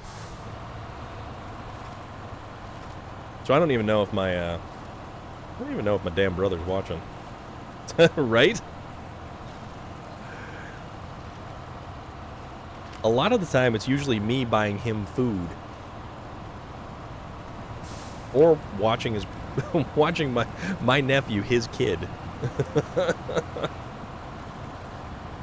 So here's the cool thing. I have a nephew that's my youngest brother's kid. And why are we getting hung up again? What are we stuck on? Why? Oh, we are buried up to the axles here. So let's go there. My nephew is super into cars.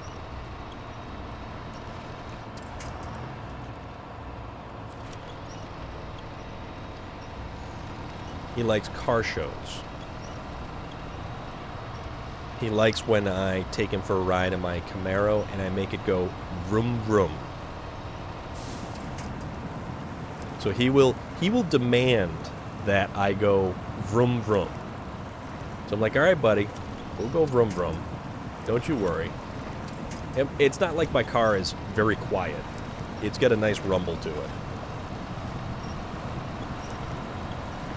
So apparently, my brother was telling me the other day that my nephew, his kid, was going to teach his new little sister about cars. And he was going to teach her, and now this is like his unborn sister now, mind you. He was going to teach his unborn sister about cars, or to tell her what cars what.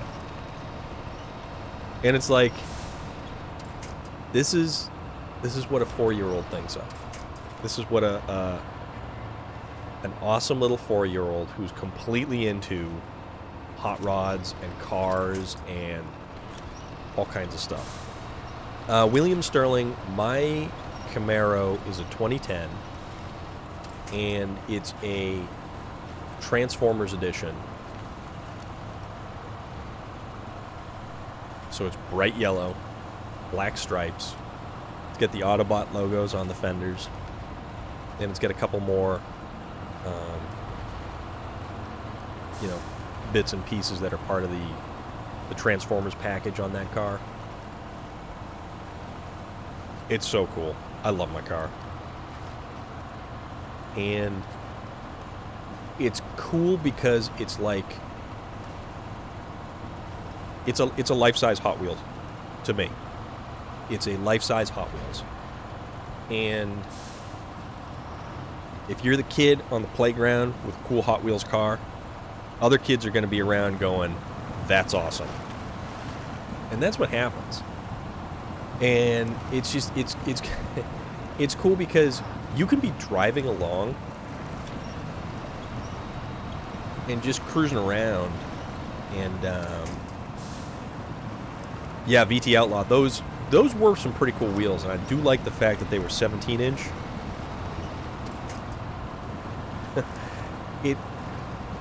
Having a car like that, it is almost a little bit of a a social responsibility. Because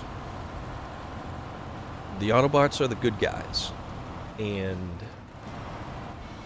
you got to make sure that just all you got to do is not be a dick.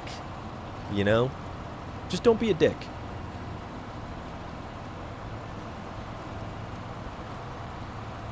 Because you can be driving around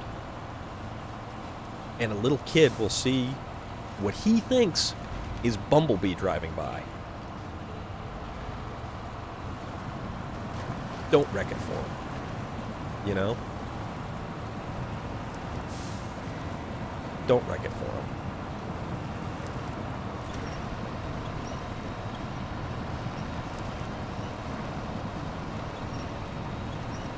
Because you could put the biggest smile on some kid's face.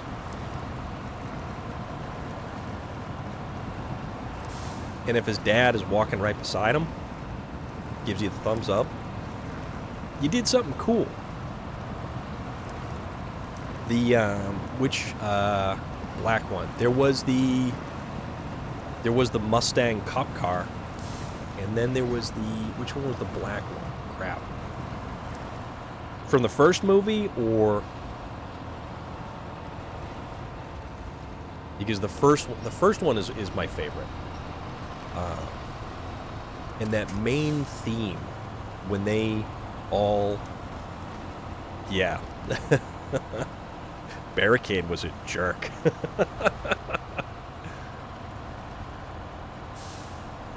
Barricade is such a dick.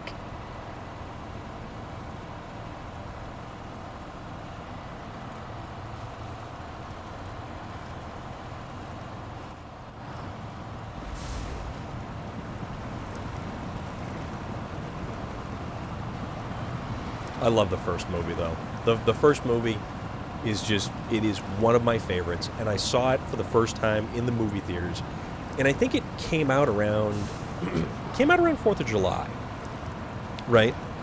And it was just one of the coolest things.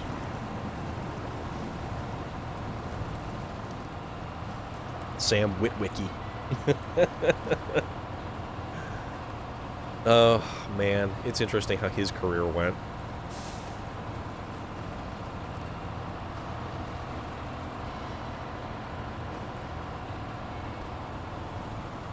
I think this trailer may have been the wrong choice because it seems to keep dragging on everything. Yeah, the first movie, hands down, the best movie. When they went to Wahlberg,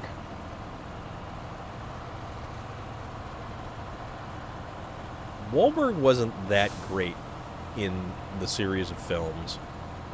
I mean, it's not to say that it's high cinema and that, you know, he should be held to Shakespearean standards.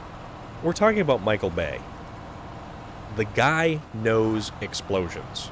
If it's one thing he does really, really well, it is action movies and explosions. I am totally cool with that.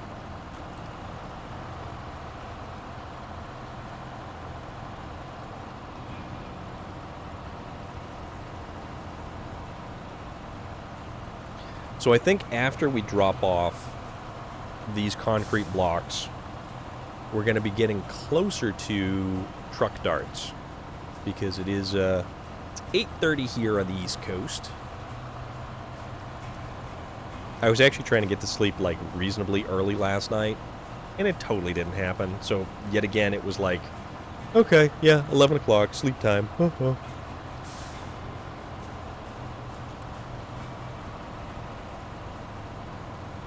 Go to sleep at 11, wake up at 5 a.m., if not earlier.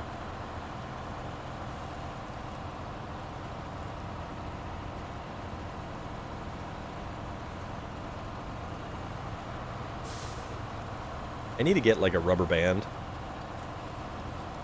and just put it around the trigger on this so I have cruise control.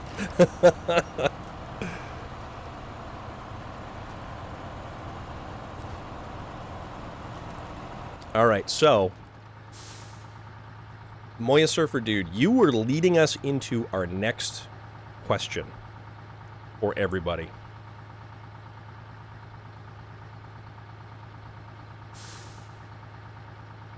Do it for Dale? What? J Stu? So the message that just played for J Stu was "Do it for Dale," which I have no idea what the hell he's referring to because he's a little bit of a memeaholic, and he just gets weird. So, back to my original point there, Moya Surfer Dude leads us to another wonderful, topic of conversation. Action movies. What is your favorite over-the-top, overindulgent, big explosions, big heroes action movie? That's the next question we have for all you guys. And Loader, you're going hard and heavy in Michigan with haulers with cranes attached. That's very cool. I am using my Freightliner to haul concrete blocks. And it is slow going.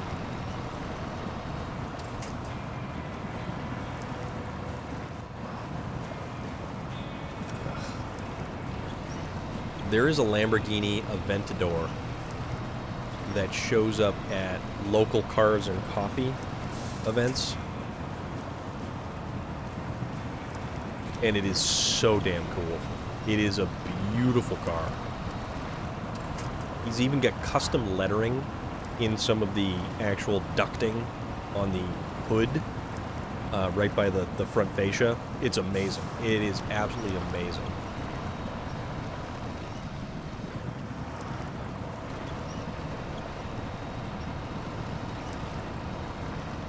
There's so many cool cars in those movies. And General Motors was a big contributor to the first movie, or the first couple of movies, really. Because all of the Autobots were all General Motors products. The Pontiac Solstice, the Chevy CK 4500, that was Ironhide. Of course, Bumblebee's the Camaro.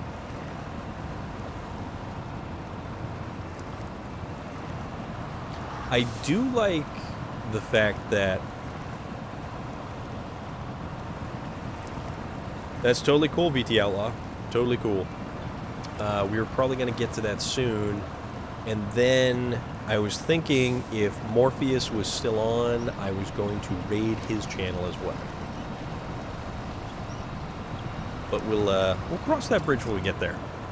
And hopefully we don't try to cross that bridge, not pay attention, slip off the side, fall off, and lose our cargo.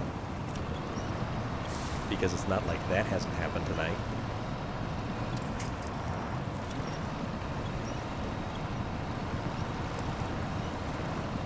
This truck goes through here good, this trailer does not.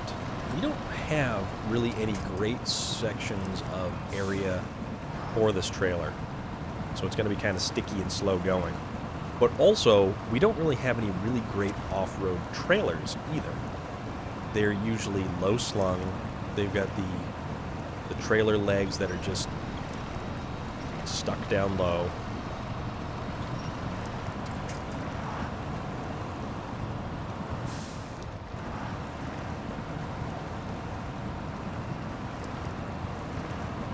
Woody Harrelson, where the world is being hit by disasters. Yeah, that is, he definitely did break from the original cartoons. I don't think I've seen that movie, Loader. Oh, oops. Also pay attention.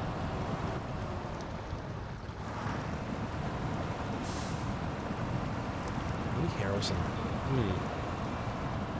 Tell you what I do like with Harrelson is Zombieland. Zombieland is a fantastic movie. Cardio.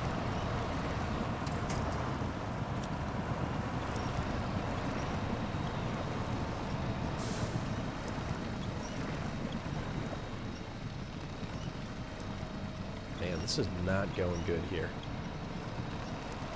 Yeah, because we high-sided the trailer. Yeah, because the trailer's completely bottomed out. And unless we're actually, like, really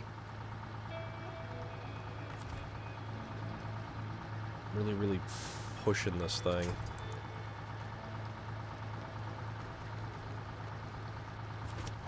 There we go. Let's try hauling it from this corner. Yeah, Zombieland was an awesome movie. San Andreas. Okay.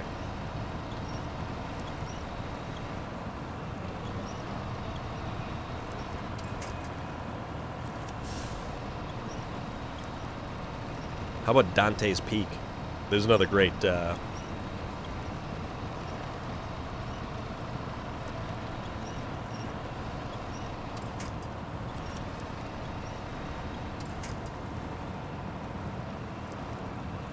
I'm gonna run out of fuel by the time I get to the other side of this bog. Oh, man. All we need is a little helping hand, and not the kind in Jim Henson's Labyrinth. Up or down? She said down! So Dante's Peak was with Pierce Brosnan, if I recall correctly. What's the one with Tommy Lee Jones?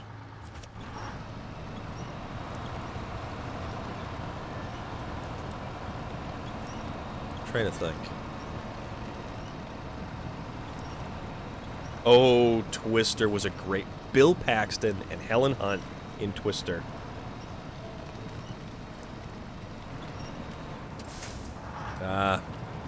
Men in Black is such a great movie. It's such a great movie. Nope. But Tommy Lee Jones, and they're in Los Angeles, and yeah, Volcano.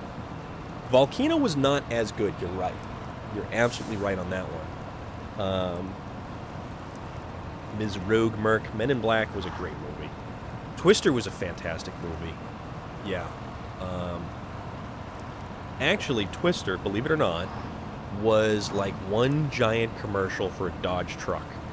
Because that was the first year of the newly redesigned Dodge Ram pickup truck.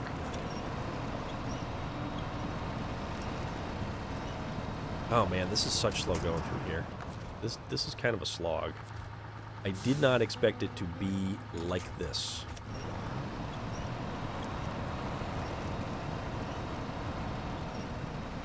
I am really kind of bummed out that they destroyed that Jeep. I think it was a J10 pickup truck. That was an awesome truck.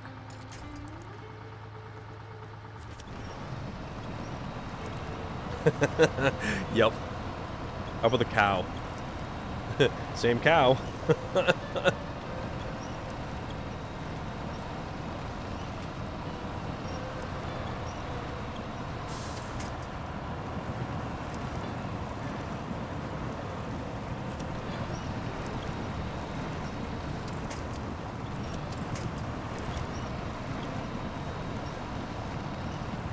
Yeah, the Ram was nice, but I loved the Jeep. The Jeep was just, that is a classic. That is such a classic.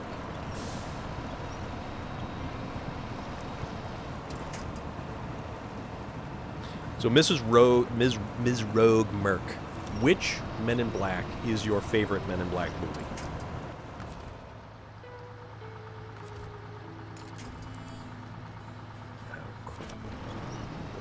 Good places to winch off of.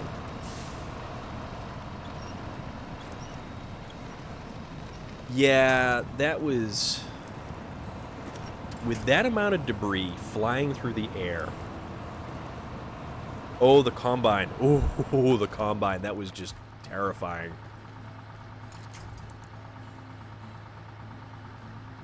This is not going well. You're just getting hung up on stuff. Yeah, I do like the first one is a lot of fun, though. The first one is a ton of fun. So we can't even attach anything. Yeah, let's just try to drag this truck as hard as we can through here. maybe we'll be able to attach the winch further up.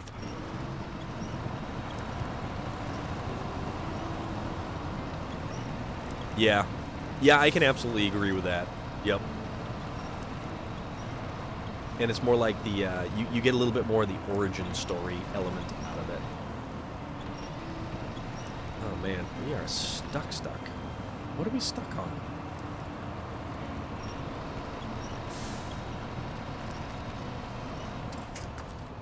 Let's try winching off of a different area. Yeah, but this one, it's not going to go so well through here. And because it's a fifth wheel trailer, if it's not lined up correctly, I'm never going to get back underneath of it. I don't understand why I don't... Well, you know what? I don't think I've actually hauled this particular trailer through here before. That's probably one of the big issues. If it was a regular trailer and not a fifth wheel trailer, I would have, because it makes it infinitely easier. You're right, it is a viable method to pull stuff through, but because it's a fifth wheel, it doesn't work so well.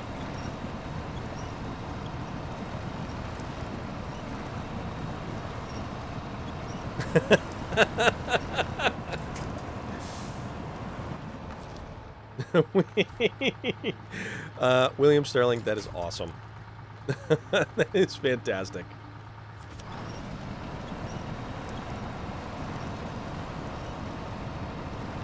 KRS 58. Oh, the Bandit. The Bandit. Yep. That thing is a very useful vehicle. Like, incredibly useful vehicle. No joke.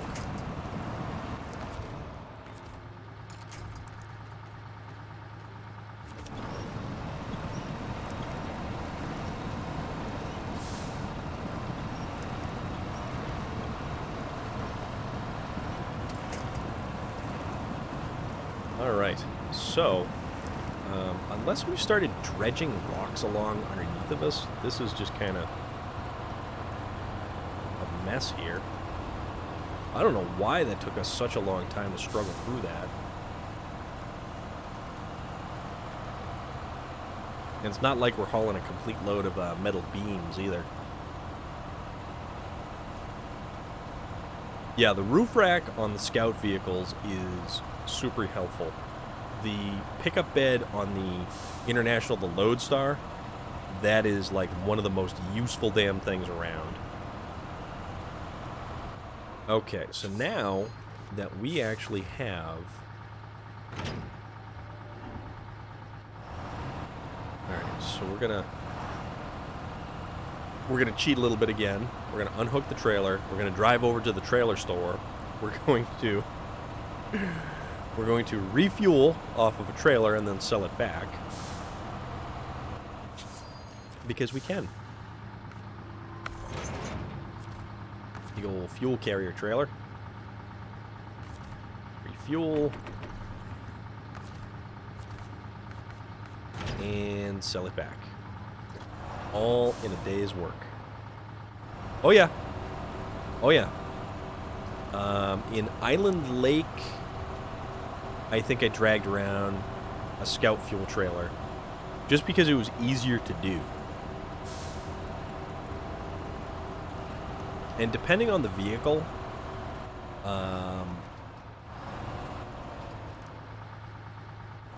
the Vorons, though, I really enjoyed using. Alright. Operate what? Oh, it's a ramp. Okay. Don't gotta operate nothing. I love the fog lights on the roof of this thing. Yes, dragging the Scout trailer is a viable means of getting yourself around. And it's funny because if it clips anything, it just starts bouncing around like a ping pong ball. It's great. Level 10. There you go. That's awesome. Keep on trucking there, buddy. So I think with this one, I'm actually going to have to make that big loop around like I did with the Kolobs and the 8-slot trailer. Mostly because I don't want to have to deal with trying to drag this truck up that snowy incline.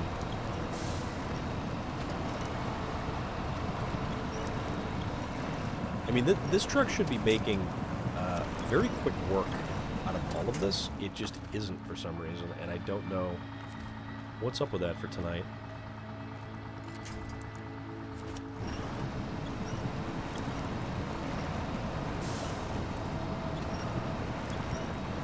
Like, this thing is just not cooperating.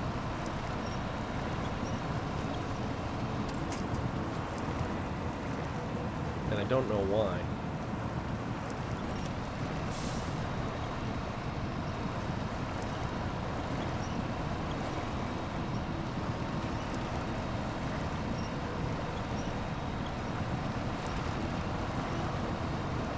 There we go.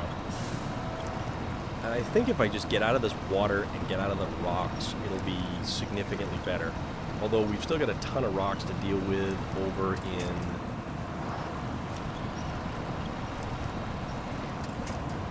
the top of that mountain section right there. But that's fine. We'll make it work. We'll do something.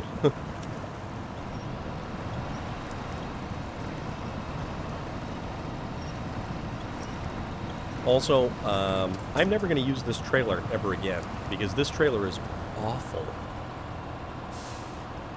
I would have been better off just using the 8-slot with the Kolob and calling it a day. The long-nose Kolob, not the short-nose Kolob, because there's a significant difference in the way that those two handle.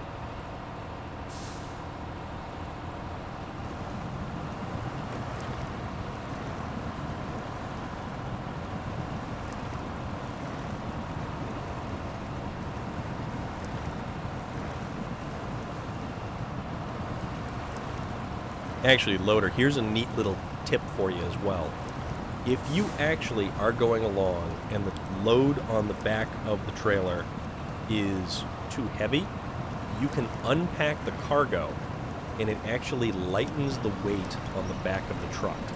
Although, it also leaves you susceptible to losing the cargo by simply sliding off the side. Yeah, there's a lot of vehicles you can find.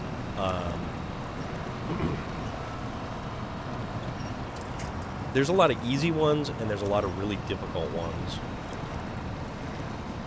The Dan is not terrible to get, although to open up a lot of the maps in Tamir, you've got to do quite a bit of stuff. And without mud tires, you're just going to be taking forever trying to get from one side of the map to the other. The Drowned Lands is a very difficult map, but if you actually make it to opening that map up, one of the best vehicles is in Zimnogorsk, and it's awesome.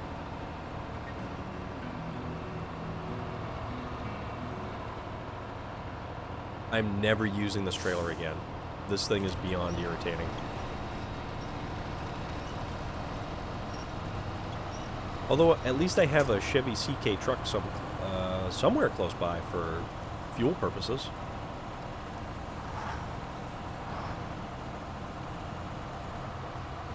You know, I might not even haul this trailer back.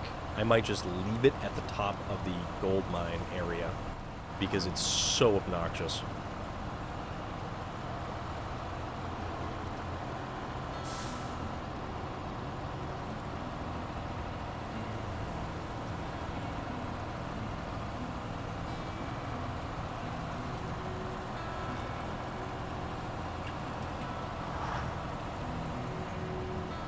With this game, you can take whatever route you want to take. You can take whatever pace you want to take. You can take the biggest, slowest, lumbering behemoth, or you can take something that just is a stout juggernaut and drags whatever you want all over the place. And it's fun. It's fun. This game is enjoyable, and oddly enough, for as stressful as it is,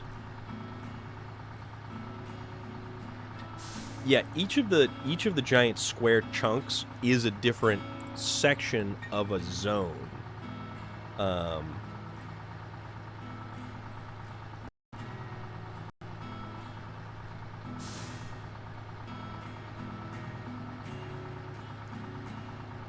So you've got Michigan, and you've got the 4 maps that are in Michigan. So it's all like different subzones and stuff like that.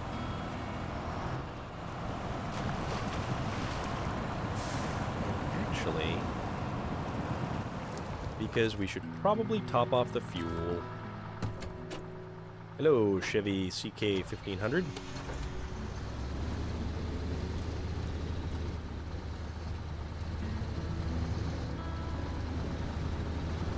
Personal fuel caddy that you are.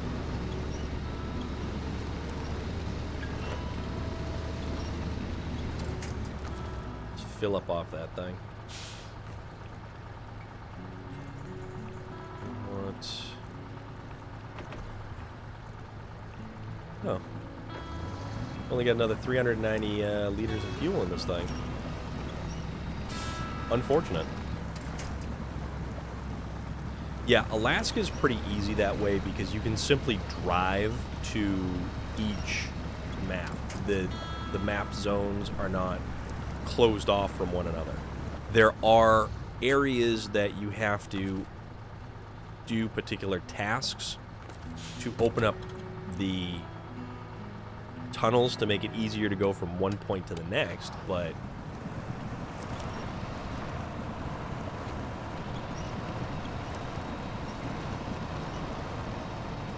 alright, hopefully this will haul this thing up the hill.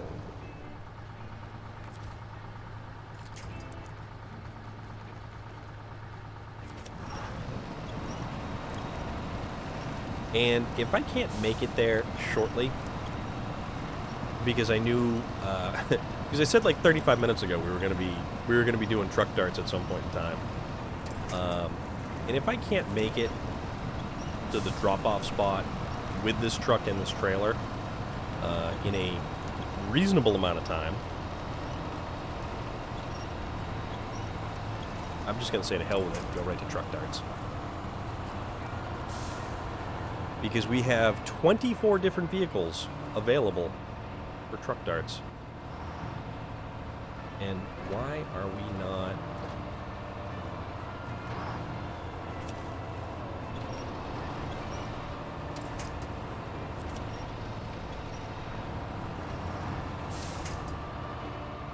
Yeah, this is not really working out so well. I don't know what's going on here with this thing. This is really bizarre.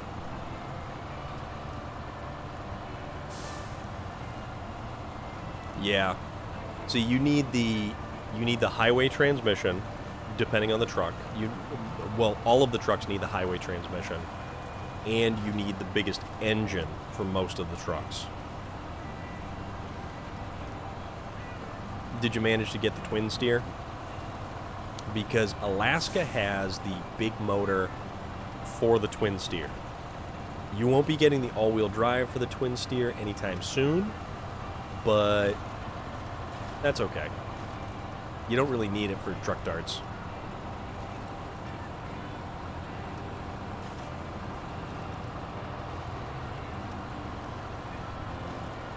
The twin steer you actually have to fully repair before it actually...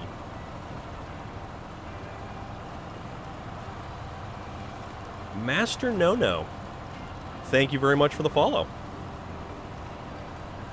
Super appreciate it. Here we are playing SnowRunner. Still hauling stuff around.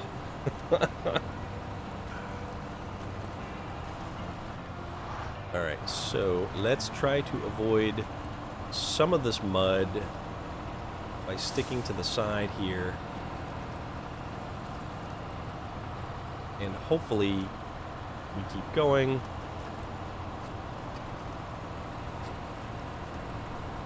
Yeah, see, I don't get it because it's not doing too bad through here. And we're still even making a little bit of forward momentum, and then no.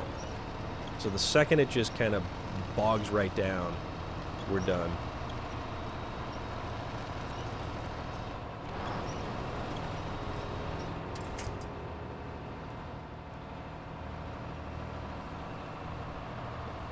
Yeah, that's a viable method. The twin steer, you actually have to repair before it actually allows you to claim it as yours. And I think you have to do that. No, the Dan in the gorge or the mine, you have to repair, and then I think you have to drag that. What is going on here? Some weird bumpy stuff going on with the camera, I think. Master Nono, thank you very much. I definitely appreciate that. We're all about commentary and ridiculous questions and just simply having a good time.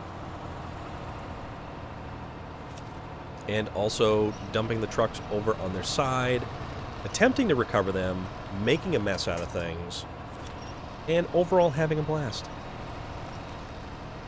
We have certain members of the community who enjoy the pain that we get involved in. And we're on ice. We can't steer. Oh, that's ice. That's all black ice right there.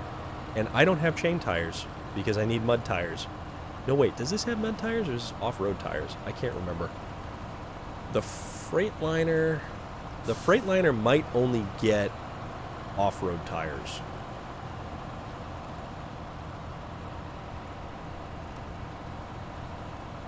All right. Making some progress here.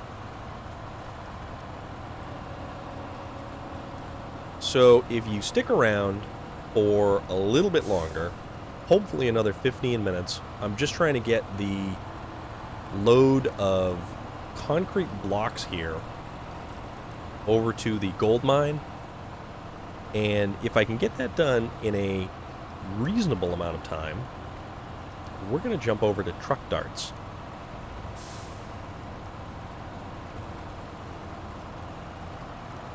Because everybody loves truck darts. And we've got some fun stuff set up for truck darts too. So usually, where we send the twin steers last, the twin steer this time is going to go first.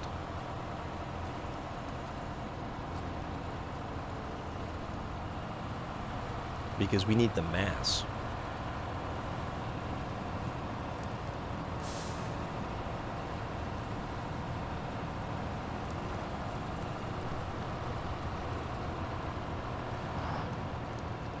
Yeah, I don't know why I'm having such an issue with this particular trailer. I think it's got to be the trailer. The low bed of the trailer must be getting stuck on, like, everything. Whether it be a pebble, a twig, or a boulder. Which kind of makes me cringe at the thought coming around for the last leg right before the gold mine. Yeah, because here we go. We're stuck in mud. So let's just kind of work it back and forth with the winch. There we go. A little bit of motivation. I think I can. I think I can. I think I can. I just hope that it works out better than the last time with the vans. Because I think I sent down the wrong vehicle first. I should have just started with the twin steer. Because the twin steer does the most amazing things. And it's completely random when it finally hits the bottom of the water. And it just bounces or it pirouettes like it's a damn ballerina.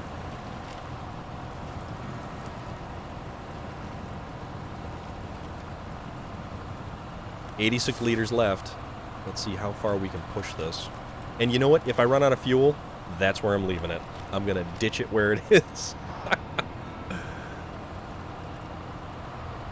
All right.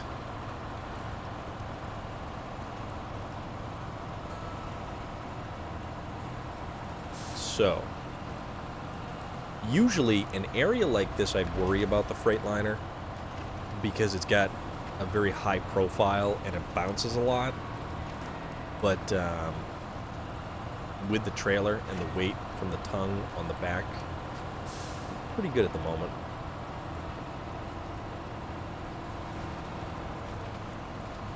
This truck should make it through here no problem. It's the trailer that kind of worries me. Even with the increased amount of weight on the back, whatever. We're going for it. See? That giant Canadian maple leaf right there? It means there's maple syrup right around the corner. Or Wayne Gretzky, one or the other. Or a ferocious group of hockey cannibals. Hockey cannibals. Gotta look out for them. Which, I mean, realistically, it's entirely possible. Because we have entered the Rapture. There are no other existing human beings in this game around. Yeah, in the mods, yeah, they did add Jeeps. They added everything in the mods. Alright, see, this is where, yep, it's the trailer. And it's gonna get stuck on everything. The mods open it up to everything, Loader. They don't just have to stick to the stuff in the game that was originally there. They have giant Dodge trucks. They have Chevy square bodies, which I would love if they added the square body Chevy, like a K5 Blazer. William Sterling, we're not dumping over yet. And if we do dump over, I'm just going to hang my head in shame, and then we're going to go to Alaska.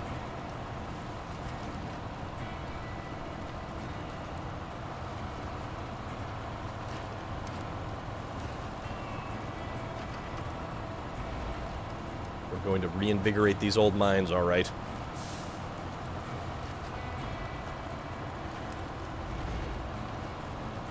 We haven't won yet, but we're close.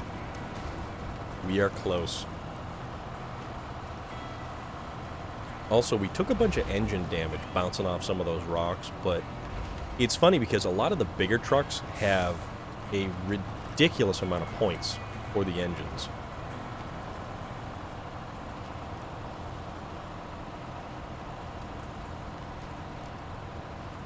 So this is going to be the rest of the concrete blocks I need to drop off.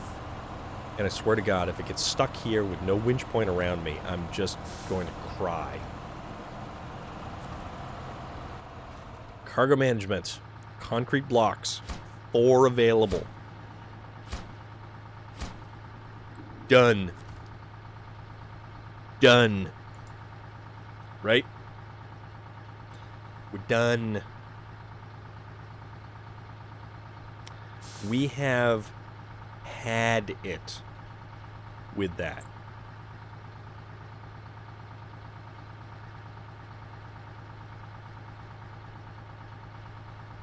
So now that that is all done,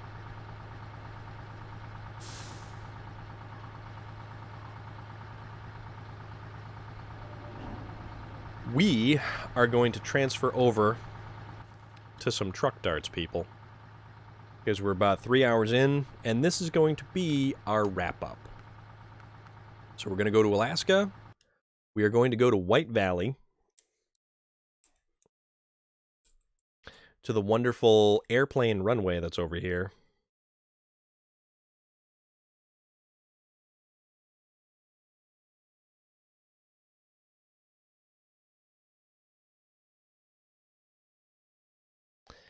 And then we're going to do some truck darts.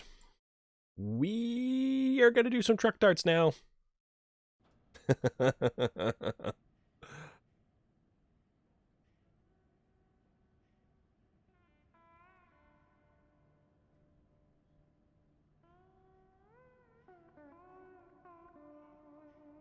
All right. So we'll start here, and we'll take a vehicle over there because it's more fun to do the reveal that way. What do we want to drive over?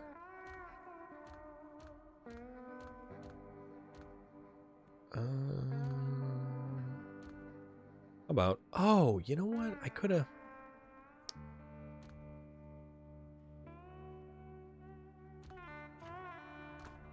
We'll drive the Western Star 49X. This is a nice truck. I kind of like this truck. The more I use it, the more I like using it.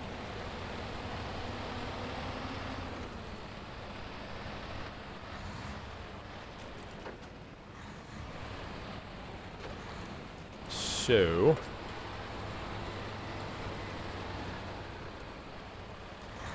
let's head to the airport. Leisurely.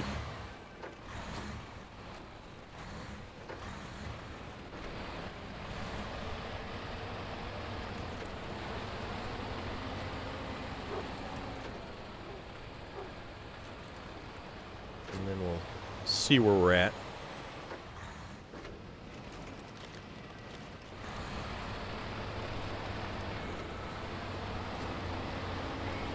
Yeah, the Con Marshal, that is like buried at the bottom of my scout list because I never use that thing. It's such a pain to steer, especially when you put any horsepower into it from any of the engines.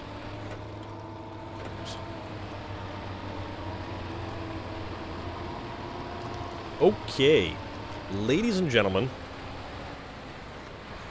we bring you truck darts and the field of competitors that it is.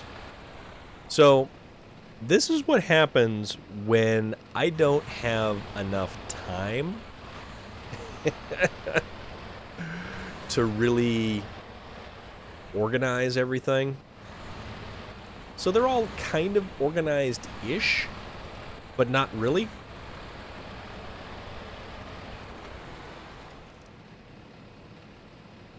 But this is the field of players for truck darts.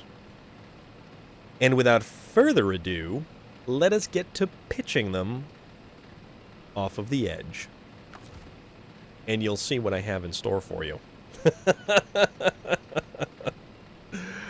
Oh, we have a field of contenders today. We have the usual suspects. We didn't bring back the Ford CLT 9000 that we dropped a couple sessions ago.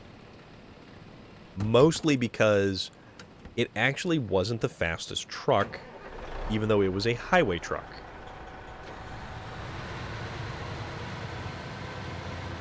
So we'll just kind of bring it around here. Sort of back it up. We're gonna get ourselves the longest runway launch possible. Okay. All right. So here we go. Hurtling forward in the twin steer. Oh, what's that? Is that a wall of Con loafs? Why, yes it is!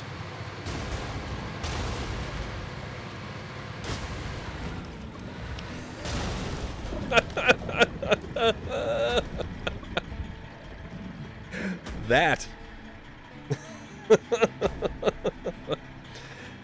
That's some quality wrecking right there. So let's go back and do it again.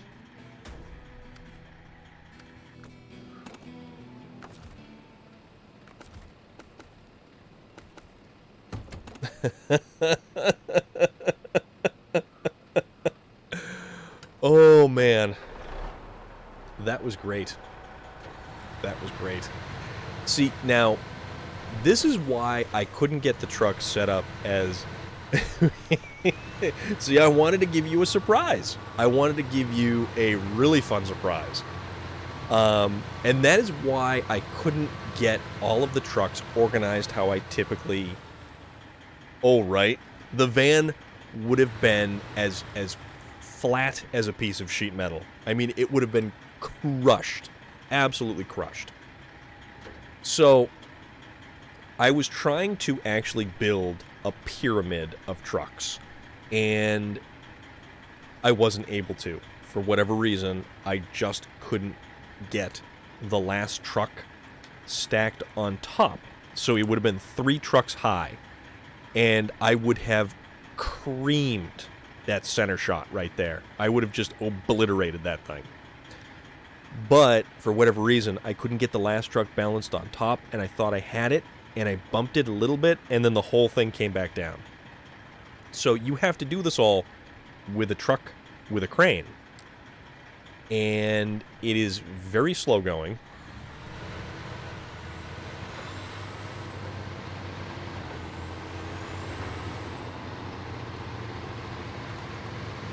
So that's kind of what prevented me from getting everything organized like I typically do. All right. Going in for cleanup.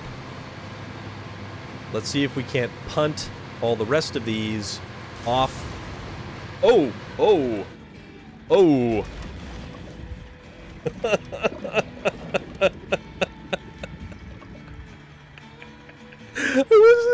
I wasn't expecting that. Wow. A little bit of paint scraped off that pink one right there. Thank you, loader. Thank you very much. Thank you very much. I appreciate that. Just trying to have fun and round out... Oops, wrong one. Just trying to round out the day, basically. Just trying to have a good time and provide some quality entertainment. Ladies and gentlemen, quality entertainment provided to you by Truck Darts, Storm of Iron Trucking, where the metal hits the river, or where the metal hits the metal. Now, you can finally see why. No, it won't go. It reverse gear is not 8 gears in reverse, unfortunately. Truck darts with trailers, we could do that. We could add that to it. I would have to find... So the twin steer does not actually take a trailer. So I would have to take one of the other trucks, like these guys here, which are the BM17. That might get weird. That might... Oh, but crap. Okay, so here's the thing about truck darts with trailers. Once the trailer makes it to the bottom of the drink, I would never be able to recover the trailer. The trailer would be, like, stuck down there unless I was able to haul it up out of the water and get it back to the trailer store. I'm not ready for that kind of commitment yet.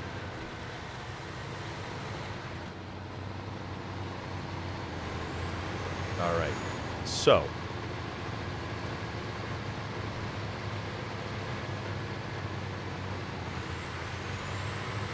Here we go. We got... How many left? We get 3?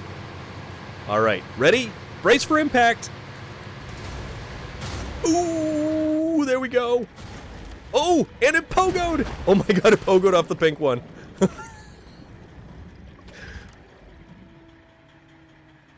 That was great. Just the...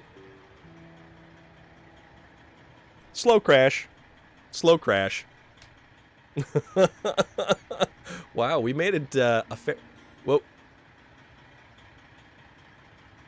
I think we've got those vans hanging in the air, suspended. Again. Oh, man. Next victim for our quality programming.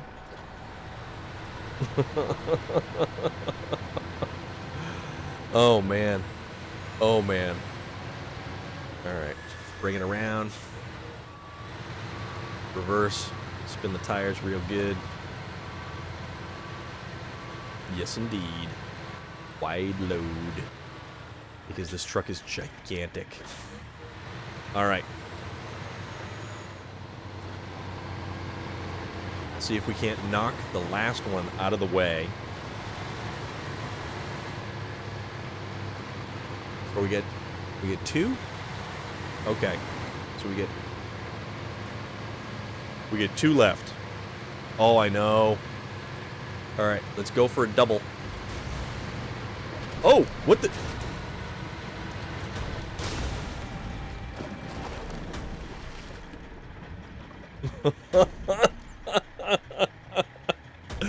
Okay, so that one was surprising, and that threw me for a loop after I struck the one above me, and it became stuck in midair.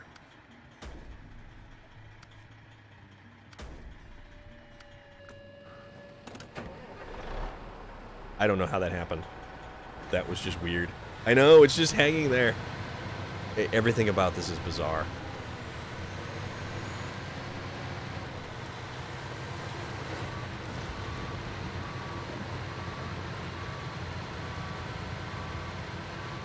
Okay. And forward gear we go. Do we have... We've got one more twin steer that we can make use of to send down. If we miss... Okay, so there's that little... Alright, so there's two. There's two hanging, suspended in some kind of temporal distortion.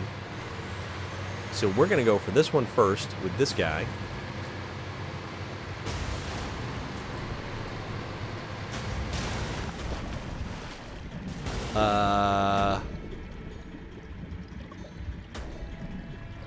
Huh.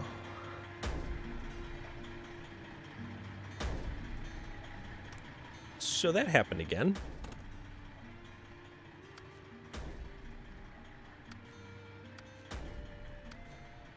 Well, either way, we've got plenty of trucks to send down the way to make it not hang there in the air anymore.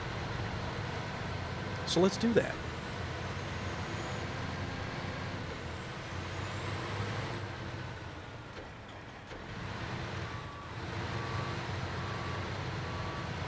All right. Get it lined up. Stuff it in forward gear.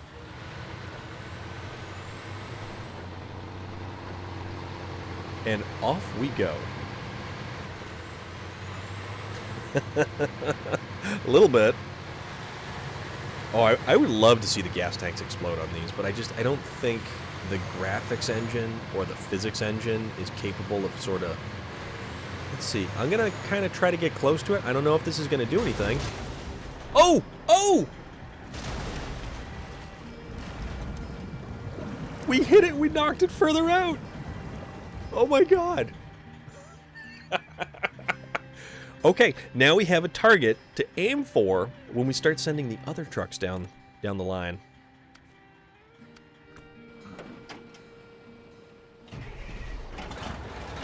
All right.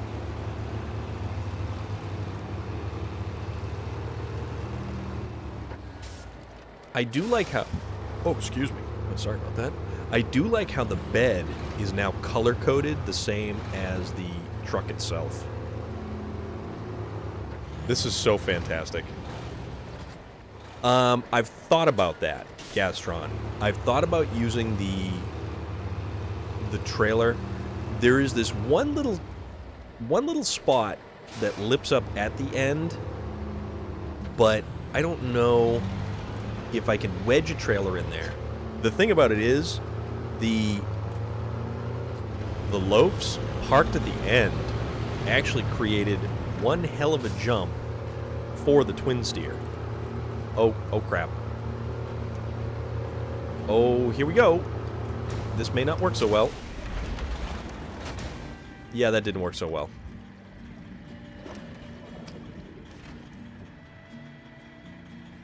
So you know what? That's another target.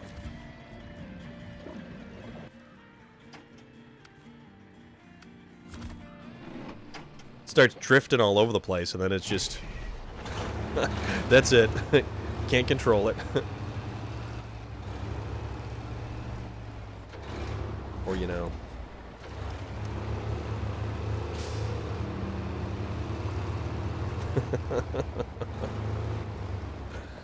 Actually, I've seen people use the crane to put some of the scout vehicles up on the wings of the plane. And it's pretty impressive. Alright. Actually, chuck it around the corner. And we're already in 6th, 7th gear. Alright, so let's try to keep this thing a little bit straighter. A little bit more paying attention. Micro adjustments to the stick. Because it doesn't like to go... Oh, nope. Missed him. Missed him by that much. Alright, so how about we send one of these guys out.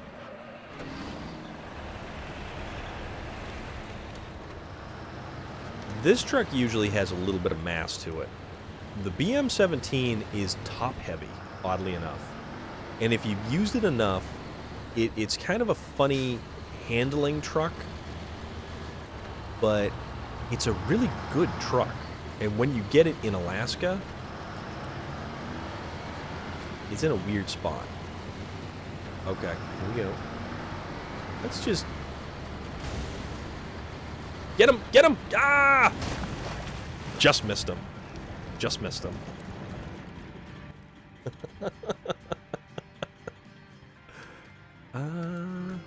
Oh, a Caterpillar.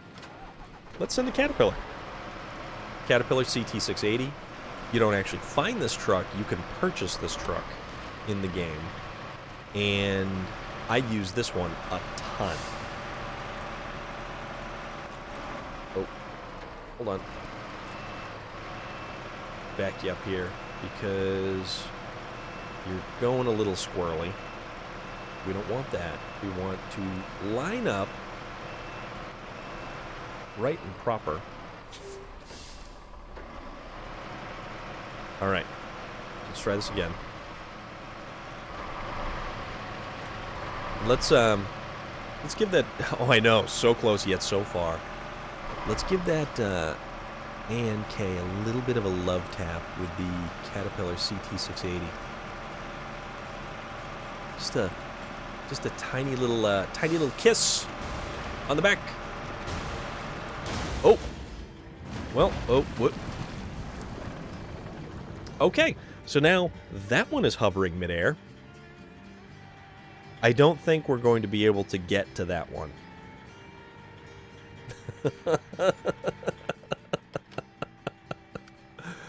Ooh, all right.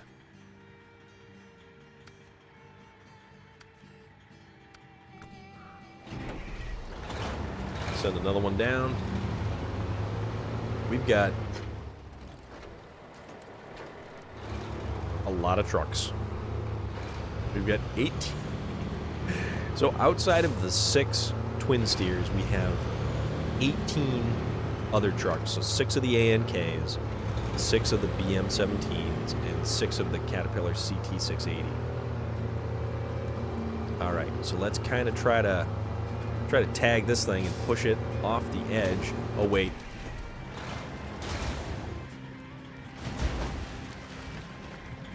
Well, we pushed it.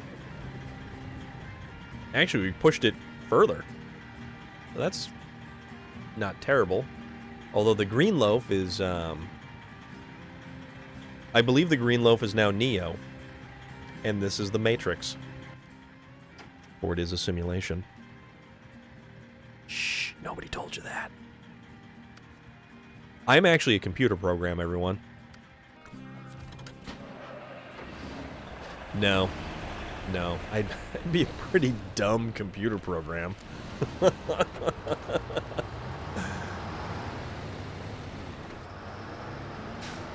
Okay. Let's see if we can't go for some distance here. Oh, nope. Don't go too far over the side. My giant, huge stovepipe. Whoa, what are you doing? What are you doing?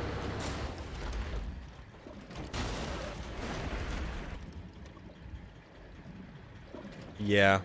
That didn't cooperate. but that's okay. What's the tagline on that commercial? Crunch all you want, we'll make more.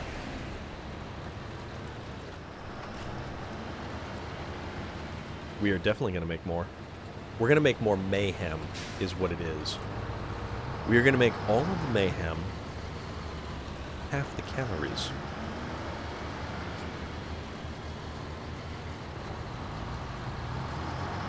Alright, let's see if we can't just launch one of these things real good. And away we go. Ooh. Ooh. Oh. That's gone the furthest so far. So we sent a BM-17 further than we actually sent one of the twin steers, which has been typically our furthest performing.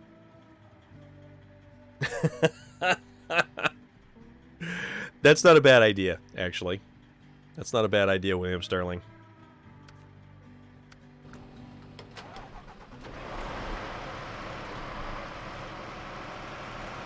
So one drawback of the Caterpillar CT680 is if you look at the rear suspension, it basically has no travel whatsoever.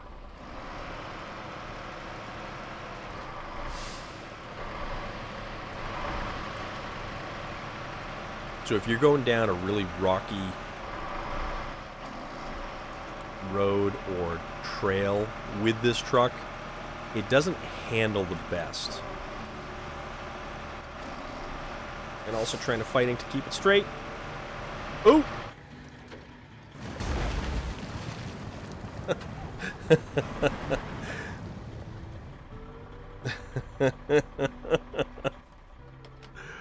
Oh, man.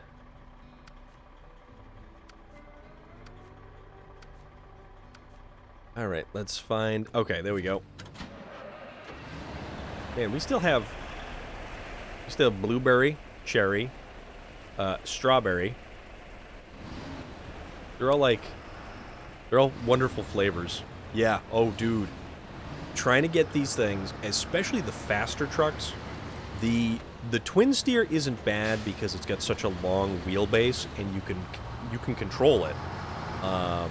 Any of these other trucks, because they are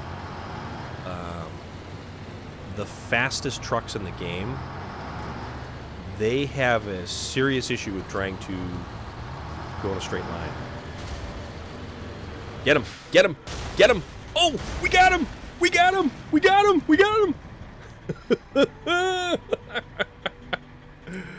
Oh! Oh my god. Got him.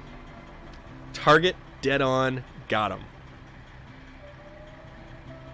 That was amazing.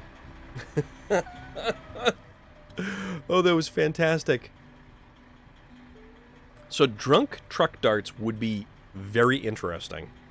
The only thing about that would be I don't actually drink. So that would be the only the only drawback would be that I don't drink.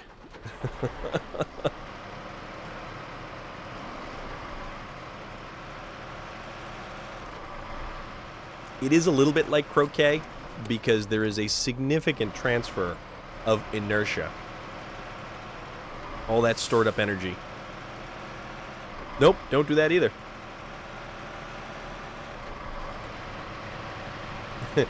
So, what you see is what you get there, buddy.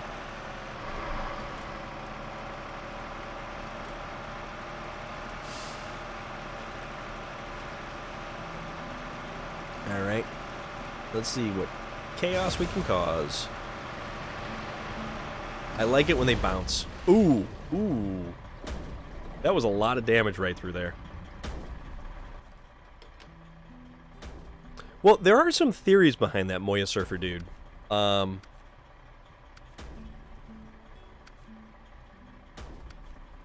In so much as just simply you're less worried about things. You just kind of roll with it. What do we got going on here? What is happening? Why are we stuck? What is the meaning of life? Alright, we were hung up on another truck. That's fine. There we go. Okay, back in business, party people. We got a couple more trucks to go. Yeah, so unfortunately, William Sterling, I would not be fun in that regard because I don't do any of that particular indulgence. And off we go.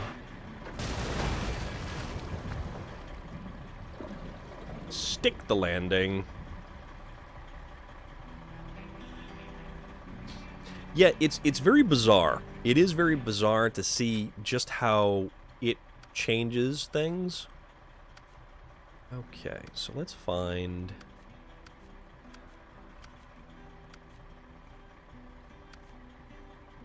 Alright, there we go. Nope, we don't want stuff. We want to send a truck down the line. So this truck here, the Royal BM-17, I believe it's based off of a British military chassis. And it's kind of a goofy sort of setup. The nose of it and everything. It's not a standard traditional, you know, kind of truck nose. Oh, watch out for light. I clipped the light with the back tire, so it didn't really... I didn't get good distance on that one. I mean, caffeine. I'm always on caffeine, buddy. Well, usually I have an entire pot of Death Wish coffee by like 10 o'clock in the morning. But see, none of that stuff does anything, you know? So we got 1, 2, 3, 4. We have 5 more trucks to go. So we're almost there. All right, so we'll add a little bit of blueberry to the mix. Yeah, it's kind of funny what the dude does, because he's just kind of like, he's got these motions and these movements and stuff like that, and it's, you're pretty sure that, like, he's terrified. This guy in the cab of the truck, he is entirely terrified, and he's living out a nightmare that he cannot wake up from. Here we go. Landing.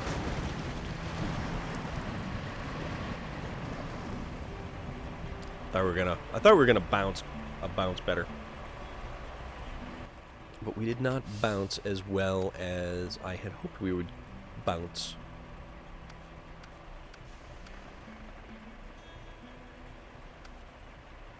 There we go. Let's get some distance and let's springboard off of. Yeah, I keep thinking about the trailer thing though. And as interesting as the trailers would be, once they're down there, it would be very difficult to get them back up top. I would have to use like a crane, and there's a small path to the right that you can kind of get up, but it's not as easy as you'd think.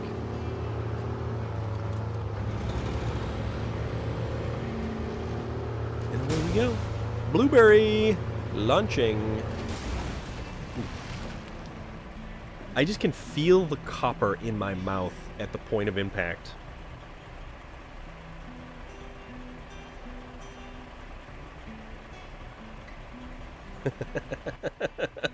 You're 100% correct. It's like an episode of Fringe. And I certainly hope more than a handful of people saw that series. And it was very, it definitely had X-Files vibes to begin with until they really started establishing their own story.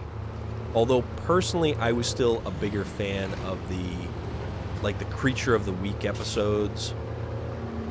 Like, when X-Files did Creature of the Week, it was incredible. It was amazing and fantastic and weird and wild and fun.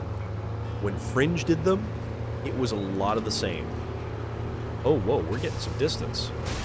Bunny hop.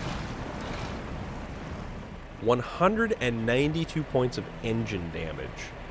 That's a lot of engine damage.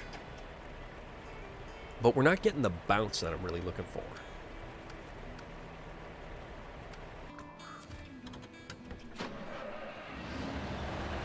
I want to see one of these things springboard off of one of those trucks and go just pitching off in another direction. Alright, we've got the sun high in the sky because we've got the glare off the runway and all the ice that's there. And it's too bad, too, because, like, it's not even the ice that's making it difficult to get down the runway. It's the fact that the game itself, and here we go. Ooh, ooh.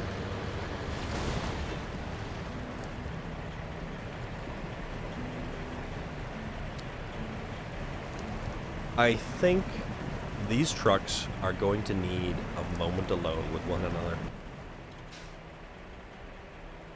So we'll just give them that time.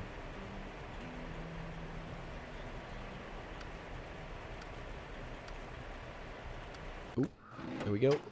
So we got one more Caterpillar CT680. Okay. And now the green one,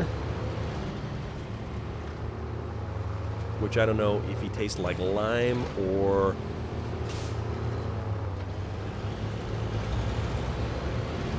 No. What does the green one taste like? Watermelon skin? Alright, here we go. Let's see. And you know what? These trucks are actually a little bit more stable at top speed.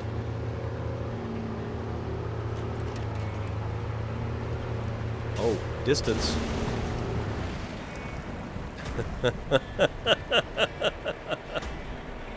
Into the drink.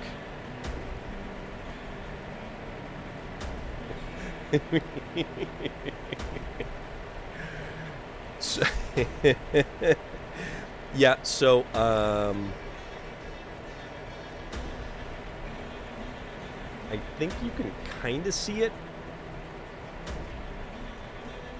but the weird rippling effect that's going on is the diesel fuel contaminating this pristine landscape that I am just making an absolute mockery out of.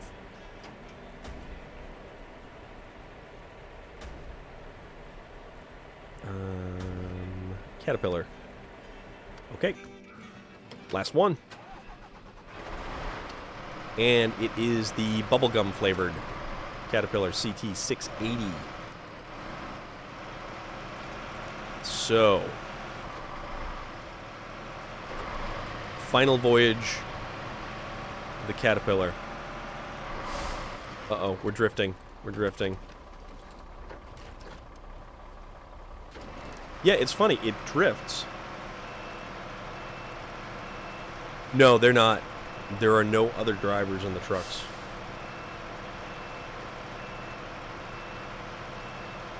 So what's incredible here is we can sit here and we can look at the spinning drive shaft with all of the transmission and driveline components. And it's just, it's so crazy. Front drive shaft, rear drive shaft, all the jack shafts. It's just, it's that nuts. All right, forward direction. Away we go.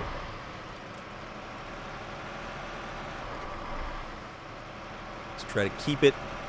Stay on target. Stay on target.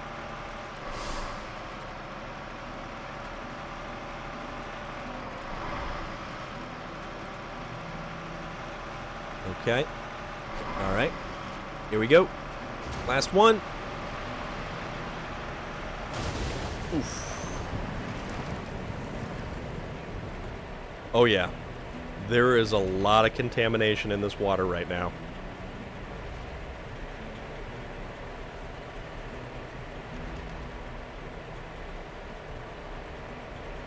And boy, oh boy, have we made a mess.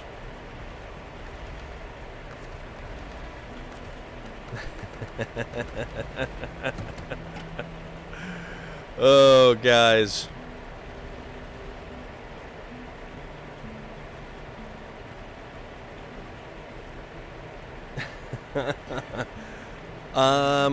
Well, that was the final one that we sent down the runway there.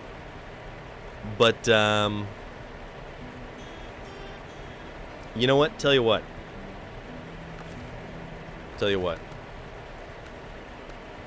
Let's take this guy. We're going to send one more down. Just because you are back, Rebecca. We'll take this guy here. And we'll give him another shot down the runway. And that's pretty damn awesome.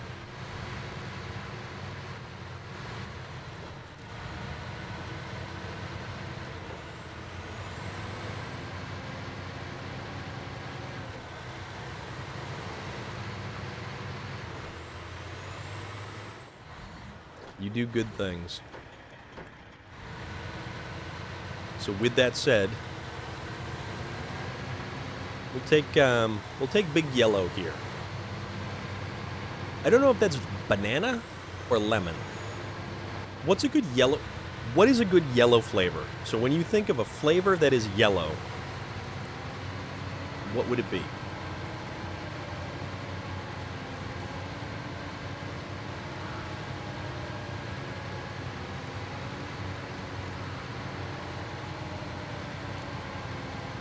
Because whatever that flavor is, we're going to go pitch this thing down the runway.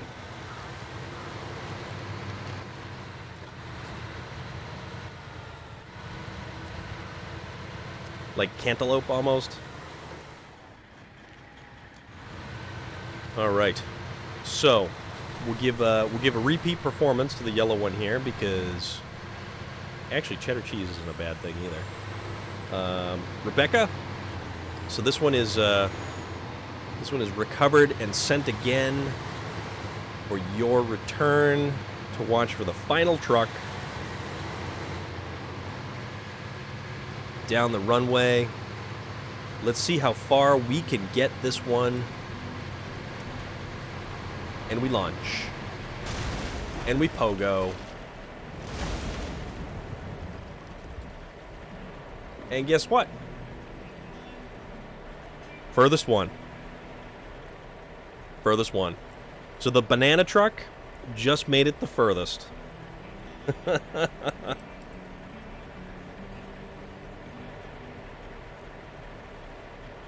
There is the path of carnage and destruction that we have created with tonight's truck darts. Moya Surfer Dude, thank you very much as always for joining us. Your presence is a pleasure, as is everyone else here. Seriously, guys. Thank you so much for coming along, hanging out, having a good time, having a good chat. We have fun, and that's the name of the game. It's a fun place to wind up, to chill out, to relax, and that's what we make it. So, that said, we are going to raid. Let's see, who do we want to raid? How about we raid?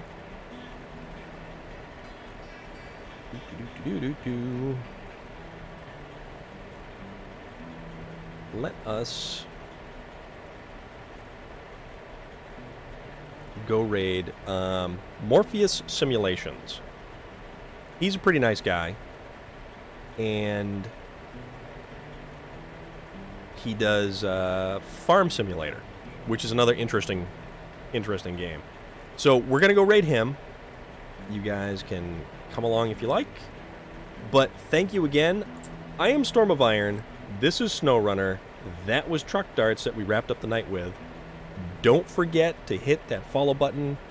If you haven't hit that follow button, join us. So, without further ado, let's go raid somebody.